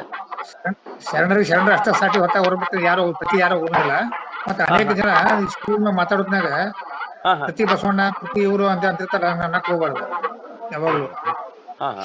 ಅವ್ರು ಸಾಟಿ ಹೊರತಾಗಿ ಅವ್ರ ಸಾಟಿ ಯಾರು ಹೋಗೋದೇ ಇಲ್ಲ. ಇದು ಅಗ್ದಿ ಶತಸಿದ್ಧನೇ ಇದೆ, ಅದ್ರಾಗೇನ ಡೌಟ್ ಪ್ರಶ್ನೆ ಇಲ್ಲ. ಈಗ ಆಧುನಿಕ ಬಸವಣ್ಣ ಅಂತ ಎಷ್ಟೋ ಮಂದಿ ಅಂತ ಹುಚ್ಚಗತೆ ಮಾತಾಡ್ತಾರ್ರಿ. ಯಾರು ದೃಷ್ಟಿ ಬರ್ತಂತ ಮಾತಾಡಿರ ಅಲ್ಲಂಬ್ರದವ್ರು ಎಲ್ಲ ಸಾಧಿಸಬಹುದು, ಪ್ರತಿ ಬಸವಣ್ಣ ಆಗ್ಲಾರ್ದಂತ ಹೇಳ್ಯಾರ. ಪರಮಾತ್ಮ ಆಗೋದು ಹೊರತ ಬಸವಣ್ಣ ಸಾಧ್ಯ ಅಂತ ಹೇಳ್ಯಾರ. ವಿಚಾರ ಮಾಡ್ರಿ. ಸತ್ಯ. ನಾವು ಯಾರನ್ನೂ ಶರಣರೇ ಖಂಡಿತ ನೀವು ಹೇಳಿದ್ದನ್ನು ಬಹಳ ಮಂದಿ ಹೇಳ್ತಾರೆ. ಏನಂದ್ರೆ ಇವರು ಹಿಂದಿನ ಕಾಲದ ಬಸವಣ್ಣನವರು ಅಂತಾರೆ. ನೀವ್ ಹಂಗ ಅನ್ಬೇಡ್ರಿ, ಹಂಗ ಅನ್ಬಾರ್ದು. ಹಿಂದಿನ ಕಾಲದಲ್ಲ, ಎಂದೆಂದಿನ ಕಾಲದ್ದು ಬಸವಣ್ಣ ಆಗಕ್ ಬರುದಿಲ್ಲ. ಸಾಧ್ಯ ಇಲ್ಲ. ಅದು ಬಸವನೇ ಅದು. ಇನ್ನೂ ಬೇಕಾದ್ರೆ ಇನ್ನೂ ಬೇಕಾದ್ರೆ ನೀವು ಏನ್ ಹೇಳ್ರಿ ಅಂತಂದ್ರೆ, ಬಸವನ ಅಣ್ಣನವರ ಹಾದಿಯಲ್ಲಿ ಅವರ ಎತ್ತರಕ್ಕೆ ಬೆಳೀತಕ್ಕಂತ ಸ್ಥಿತಿಯೊಳಗಿದ್ದಾರೆ ಅಂತ ಹೇಳ್ರಿ. ಅವರೇ ಆಗೋದಿಲ್ಲ, ಅವ್ರ ಮಾರ್ಗದಲ್ಲಿದ್ದಾರೆ. ನಿಮಗೆ ಹೇಳ್ತೀನಿ, ಯಡಿಯೂರು ತೋಂಟದ ಸಿದ್ಧಲಿಂಗ ಸ್ವಾಮಿಗಳಿಗೆ 2ನೇ ಅಲ್ಲಮ ದ್ವಿತೀಯ ಅಲ್ಲಮ ಅಂತ ಕರೆದ್ರು ಆಗಿನ ಕಾಲದಲ್ಲಿ. ಅವ್ರು ಒಂದು ಸ್ಪಷ್ಟ ಮಾತುಗಳನ್ನ ಬರೀತಾರಂತ. ಯಾರೋ ತೋಂಟದ ಸಿದ್ಧಲಿಂಗ ಶ್ರೀಗಳು, ಅದು ದೊಡ್ಡ ಮಹಾಬಯಲಪ್ಪ, ಮಹಾಪ್ರಕಾಶ. ಆ ಪ್ರಕಾಶಕ್ಕೆ ಇನ್ನೊಂದು ಪ್ರಕಾಶ ಯಾಕೆ ಜೋಡಿಸ್ತೀರಿ? ಅದು ಇಲ್ಲವೇ ಇಲ್ಲ, ಅದು ಒಂದೇ ಇರೋದು. ನಾನು ಯಾವ ಗಿಡದ ತೊಪ್ಪಲು ಅಂತಾರಂತೆ. ಅಂಥವರೇ ಹೀಗೆ ಹೇಳ್ಬೇಕಾದ್ರೆ ಇವರೆಲ್ಲ ಅಭಿನವ ಅನ್ನುವ ಈ ಶಬ್ದ ಬಳಸೋದು ಮುಖಸ್ತುತಿಗಾಗಿ ಮಾತ್ರ. ಖಂಡಿತ ಬಸವಣ್ಣನ ಅಥವಾ ಯಾವುದೇ ಶರಣೆಯರನ್ನ ಲೌಕಿಕದ ವ್ಯಕ್ತಿಗಳ ಜೊತೆಗೆ ಎಂದಿಗೂ ಹೋಲಿಸ್ಬೇಡ್ರಿ. ಅದು ಮಹಾಪಾಪ ನನ್ನ ದೃಷ್ಟಿಯೊಳಗೆ. ಹೋಲಿಸ್ಬಾರ್ದು, ತಪ್ಪು. ನಿಜವಾಗಿ ಬಸವಣ್ಣ ಅದೊಂದು ದೊಡ್ಡ ಐಕಾನ್ ರೀ. ನಮಗೆ ಸಾಧ್ಯನೇ ಇರೋದು. ಅದ್ರ ಹತ್ರ ಹೋಗಕ್ ಪ್ರಯತ್ನ ಮಾಡಾಕತ್ತೀವಿ ಅಷ್ಟೇ. ನಮಗೆ ಎಷ್ಟು ಪಡೀತದ ಅಷ್ಟೇ, ಸಿಕ್ಕಷ್ಟು. ಅವನು ಆಗ್ಲಿಕ್ಕೆ ಬರೋದಿಲ್ಲ. ಅವನು ಮೊನ್ನೆ ಒಂದು ವಚನ ಓದಿದೆ, ಮನೆಗೆ ಶರಣರು ತಮಗೆ ಶರಣರು ಅಂತೇಳಿ. ಹೌದು ನಾ ಮನೆಗೆ ನಮ್ದು ಅಡ್ಡೆ ಶರಣ ನಾನೇ ಶರಣಕ್ಕೆ ಸಾಧ್ಯನ? ಇನ್ನು 10 ಜನ ಹುಟ್ಟು ಸಾಧ್ಯ ಇಲ್ಲ. ಕೆಲವು ಮಂದಿ ಶರಣ ಎತ್ಕೊಂಡು ತಮ್ಮ ಹೆಸರ ತಮ್ಗೆ ಗುರ್ತೈತೆ, ಇಟ್ಕೊಂಡವ್ರು ಏನಾಗ ಅದು ಗೊತ್ತಾಗೈತಿ.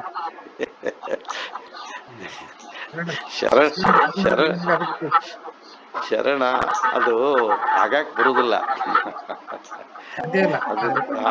ಅಲ್ಲ, ಅದು ವಿಷಯನೇ ಬೇರೆ. ಶರಣ ಆದ್ರೆ ಹೇಳ್ಕೊಳ್ಳೋದಿಲ್ಲ ಅವ. ಕೊಡ ತುಂಬಿತ್ತು ಅಂದ್ರೆ ನೋ, ಅದಕ್ಕೆ ಏನೂ ಇಲ್ಲ.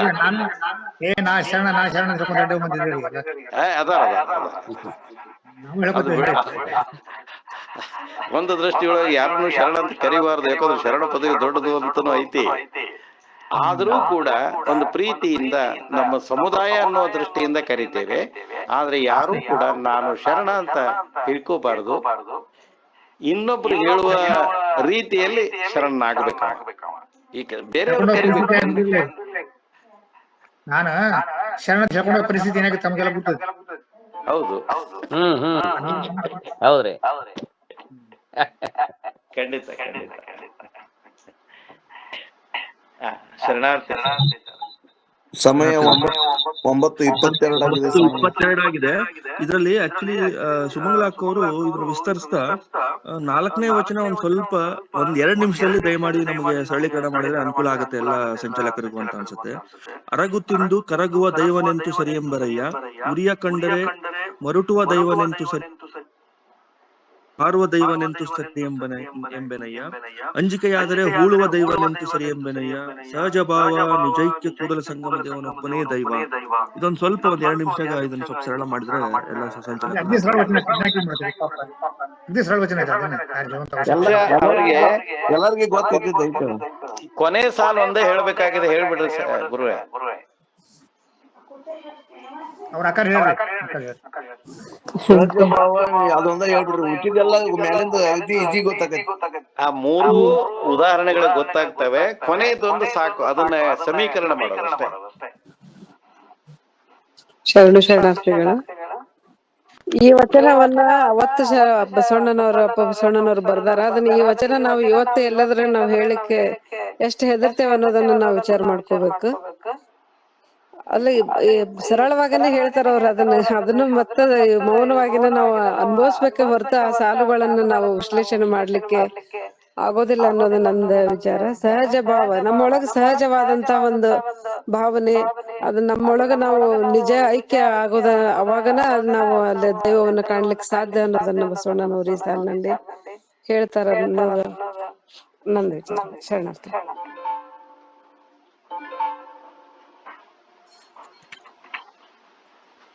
ತಿಗಡಿ ಸರ್ ಇದ್ರ ನೀವು ಕಡೆ ಸಾಲಿನ ಒಂದ್ ಸ್ವಲ್ಪ ಹೇಳ್ರಿ.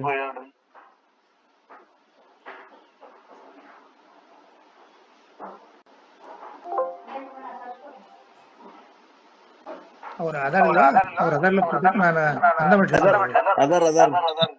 ಹೇಳ್ರಿ ಶರಣವ್ರಿಗೆ ಸರ್, ನೀವ್ ಹೇಳ್ರಿ ಮೊದಲು. ನಾವೇನ್ ಏನ್ ಬಾಳ ಇದ್ ಮಾಡೋಂತ ಅವಶ್ಯಕತೆ ಇಲ್ಲ. ಈ ಘನವಾದ ಚೈತನ್ಯ ಏನೈತಿ ಪರಮಾತ್ಮ ನಮ್ಮೊಳಗ ಸಹಜವಾಗಿ ಅದಾನ. ಒಬ್ಬನೇ ದೇವ್ರ ಹೊರತಾಗ್ಬಿಟ್ಟು ಹುಡುಕಿ ಯಾವ ದೇವ್ರ ಅಲ್ಲ ಅಂತ ಭಾವನೆ ಐತಿ. ಏನ ಒಳಗ ಪರಮಾತ್ಮ ಅದಾನ ಅಂತ ತಿಳ್ಕೊಳಕ್ ನಾವು ಪ್ರಯತ್ನ ಮಾಡ್ತಾ ಇಲ್ಲ. ಸಹಜವಾಗಿ ಅದಾನ. ಸಹಜವಾಗಿ ಜಗತ್ತಿನಂತ ಪ್ರತಿಯೊಂದು ವಸ್ತು, ಪ್ರತಿಯೊಂದು ಜೀವಾತ್ಮ ಒಳಗ ಈ ಅದಾನ ಒಳಗ ಪರಮಾತ್ಮ. ಅದನ್ನ ಸಹಜವಾಗಿದ್ದಂತ ಏನ್ ಒಳಗ ಅದಾನ ಪರಮಾತ್ಮ, ಒಬ್ಬನ ನಿಜವಾಗ ಪರಮಾತ್ಮ ಹೊರಬಿಟ್ಟ ಉಳಿಕೆಯವರೆಲ್ಲ ಅಲ್ಲ ಅಂತ ಸ್ಪಷ್ಟವಾಗಿ ಹೇಳ್ಯಾರ ಅನ್ನುವಂತ ಅಭಿಪ್ರಾಯ ನಮ್ದು. ಈ ಮ್ಯಾಲಿನವೆಲ್ಲ 4 ದೇವ್ರಲ್ಲ, ನಮ್ಮಲ್ಲಿರುವಂತ ಭಾವ ದೇವ. ನಮ್ಮ ಒಳಗೆ ಇರ್ತಕ್ಕಂಥ ಚೈತನ್ಯ ಇತ್ತಲ್ಲ, ಅದು ಒಳಗೆ ಪರಮಾತ್ಮ ಅದಾನ. ಅದನ್ನ ತಿಳ್ಕೊಳಕ್ ಪ್ರಯತ್ನ ಮಾಡ್ಬೇಕು. ಒಬ್ಬನ ನಿಜವಾಗಿ ದೇವ್ರ ಅಂದ್ರೆ ಮೇಲಿರುವ ಪ್ರತಿಮೆಗಳು, ಮೂರ್ತಿಗಳು ಅಂತ ಹೇಳ್ತಾರ. ಅರಗಿನಿಂದ ಮಾಡಿದ ದೇವರು ಕರಗ್ತದೆ. ಅದನ್ನ ಹೆಂಗ್ ದೇವ್ರು ಅಂತೀರಿ? ದೇವ್ರು ಅಂತಂದ್ರೆ ಹುಟ್ಟು ಸಾವು ಇಲ್ದವಲ್ಲ, ಮತ್ತದ್ ಸತ್ತ ಹೋಗತ್ತಲ್ಲ, ಅದಕ್ಕೆ ಹೆಂಗ್ ದೇವ್ರು ಅಂತೀರಿ ಅಂತ. ಉರಿಯ ಕಂಡರೆ, ಬೆಂಕಿಗೆ ತಾಕ್ಸಿದ್ರೆ ಅದೆಂತ ದೇವ್ರು? ಅವಸರ ಬಂದ್ರೆ ಮಾರೋದು ಬಂಗಾರದಿತ್ತು, ನಮ್ ಲಿಂಗಪ್ಪಿದ್ದ. ಲಿಂಗ ಇತ್ತು, ಗುನುಗಡಿಗೆ ಬಂತ, ಅಡಚಣೆ ಇದ್ರೆ ಮಾರುತ್ತೇವೆ, ಅದೆಂತ ದೇವ್ರು? ಅಂಜಿಕೆಯಾದರೆ ಹೂಳುವ ದೈವ. ಯಾರ ತುಡುಗ್ ಮಾಡ್ತಾರ ತೆಗ್ನ್ಯಾಗ ಹೋಗಿದ್ರು. ಎಲ್ಲ ನಿಮಗೆಲ್ಲ ಗೊತ್ತಿರುವಂತ ಸಂಗತಿಗಳು. ಇಂಥ ದೇವ್ರನ್ನ ಯಾಕೆ ಪೂಜೆ ಮಾಡಕತ್ತೀರೋ ಅಂತ. ಇವಕ್ಕ ತಮ್ಮದೇ ಅಸ್ತಿತ್ವ ಇಲ್ಲ, ತಮಗೆ ಬದುಕಾಕಿಲ್ಲ. ಅವಕರ ಜೀವನವೇ ಅಸ್ಥಿರ ಇರುವಾಗ ಅವು ನಿಮಗೆ ಏನು ಕೊಡಬಲ್ಲವು? ಅದಕ್ಕಾಗಿ ಸಹಜ ಭಾವದಿಂದ ಮನಸ್ಸಿನಲ್ಲಿ ಏನೂ ಇಟ್ಕೋಬೇಡ್ರಿ, ಇಂಥವು ಯಾವ ಬೇಡ. ಭಾವ ಸಹಜವಾಗಿರ್ಲಿ. ಅದಕ್ಕೆ ನಿಜೈಕ್ಯ, ಇಲ್ಲಿ ಆಗಲೇ ಅವರು ಹೇಳಿದ್ರಲ್ಲ, ನಿಜೈಕ್ಯ. ಆ ಪರಬ್ರಹ್ಮ ಪರವಸ್ತು ಹೆಂಗಿದೆ ಅಂತಂದ್ರೆ ನಿಮ್ಮಲ್ಲೇ ಇದೆ, ನಿಮ್ಮಲ್ಲೇನೆ ಇದೆ. ನಿಜವಾಗಿ ನಿಮ್ಮಲ್ಲಿ ಐಕ್ಯ ಅದ. ಅದನ್ನ ನೀವು ಅರಿವಂತಿರೋ, ಚೈತನ್ಯ ಅಂತಿರೋ, ಶಕ್ತಿ ಅಂತಿರೋ, ಅದು ಇದೆಯಲ್ಲ, ಅದನ್ನ ಸಹಜ ಭಾವದಿಂದ ನೀವು ಆರಾಧನೆ ಮಾಡಿದ್ರೆ ಸಾಕು. ಇದರ ಅರ್ಥ ನೀವು ಕಂಡ ದೇವರಿಗೆ ಬೇಕಾದಷ್ಟು ವಚನಗಳು ಬೆರಗದಾವ, ಅವುಗಳ ಬೆನ್ನತ್ತಿ ಹೋಗಬೇಡ್ರಪ್ಪ. ದೇವರು ನಿಮ್ಮಲ್ಲೇ ಇದ್ದಾನೆ, ಸಹಜವಾಗಿದ್ದಾನೆ. ಅವನನ್ನು ಅರಿತುಕೊಂಡು ಅವನನ್ನೇ ಆರಾಧನೆ ಮಾಡಿದ್ರೆ ಸಾಕಲ್ಲ. ಅಲ್ಲಿ ಯಾಕೆ ಹೋಗ್ತೀರಿ? ಅನ್ಯ ದೈವಗಳನ್ನ ಕುರಿತು ಬಹಳ ಸರಳವಾಗಿ 3 ಹೇಳಿದಾರೆ, ನಿಮಗೆಲ್ಲ ಗೊತ್ತಿದೆ. ನಿನ್ನಲ್ಲಿ ಪರಮಾತ್ಮ ಇದ್ದಾನೆ, ನಿಜ ಇಚ್ಛೆ, ಅವನ ನಿಜ ಸ್ಥಿತಿ ಅರಿತುಕೊಂಡ್ಬಿಟ್ರೆ ಸಾಕು. ಇಷ್ಟು ಹೇಳಿದ್ರೆ ಸಾಕು. ಅದು ಹೇಗಿದೆ? ನೀರೊಳಗಿದ ಅಗ್ನಿ ಅಂತಿದೆ, ಹಾಲಿನಲ್ಲಿರುವ ತುಪ್ಪದಂತಿದೆ. ಇದೇ ಅದು ಹಾಲಿನಿಂದ ತುಪ್ಪ ಆಗ್ಬೇಕಾದ್ರೆ ಒಂದು ಕ್ರಿಯೆ ನಡೀತದೆ, ರಾಸಾಯನಿಕ ಕ್ರಿಯೆ. ಆ ಕ್ರಿಯೆ ನಡೆದಾಗ ಅದು ಸಿಗ್ತದಲ್ಲ. ಹಾಗೇನೆ ನಿಮ್ಮಲ್ಲಿರುವ ಅರಿವೆಂಬ ಗುರುವನ್ನು ಪಲಿಬೇಕಾದ್ರೆ ಒಂದು ಸಾಧನೆಯ ಕ್ರಿಯೆ ನಡಿಬೇಕಲ್ಲ. ಆ ಸಾಧನೆಯ ಕ್ರಿಯೆಗೆ ಅರಿವೆಂಬ ಕುರುಹು ಅಪ್ಪ ಬಸವಣ್ಣ ಕೊಟ್ಟಲ್ಲ ಕೈಯಾಗ, ಅದ್ರ ಮೂಲಕ ಮಾಡ್ರಿ. ನಿಮ್ಗೆ ಖಂಡಿತವಾಗಿ ಅಲ್ಲಿ ಒಳಗಡೆ ಸಿಕ್ಕೇ ಸಿಗ್ತದೆ. ಅದನ್ನ ಬಿಟ್ಟು ಸುಮ್ನೆ ಇಂಥ ದೇವರ ಪ್ರತಿಮೆಗಳನ್ನ ಬೆನ್ನ ಹತ್ತಬೇಡ್ರಿ ಅನ್ನೋ ಆಗಿನ ಕಾಲದಲ್ಲಿ ಇದು ಇರಬೇಕು, ಇರ್ಲೇಬೇಕು. ಅದನ್ನ ಹೇಳಿದ್ದಾರೆ ಅಷ್ಟೇ. ಸಹಜ ಭಾವ ಸರ್, ಜೇಡದಾಸನ ಒಂದು ವಚನ ನೋಡ್ರಿ, ಮನೆ ಹೇಳಿದನೋ ಅದ್ರ ಮತ್ತೆ ನೆನ್ಪು ಮಾಡಿದ್ರೆ ಅವ್ರು ಕೇಳಿದ್ರು ಮತ್ತೆ ಹೇಳ್ಬೇಕು. ಹೇಳ್ರಿ.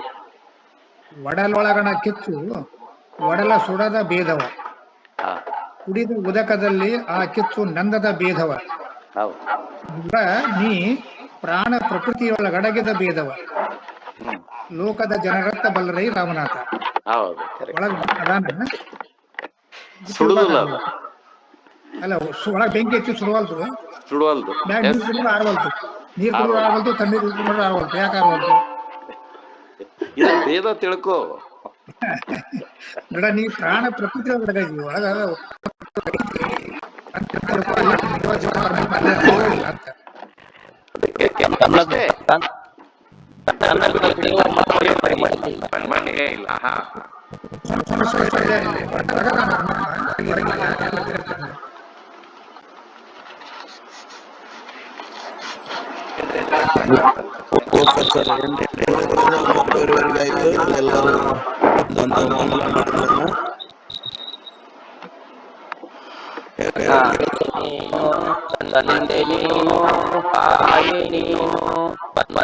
ನೀನು ಬಳಗ ನೀನು ನೀನಲ್ಲದೆ ಮತ್ತಾರು ಇಲ್ಲವಯ್ಯ. ಊರಲ ಸಂಗಮ ದೇವ ಆಲಲದ್ದು ನೀರಲದ್ದು ನಿಮ್ಮ ನಮ್ಮವಯ್ಯ. ಶರಣ ಶ್ರೀ ಲಿಂಗಪತಿ ಜಯ ಜಯ ಗುರು ಬಸವೇಶ ಶರಣೋ ಶರಣಾರ್ಥಿ.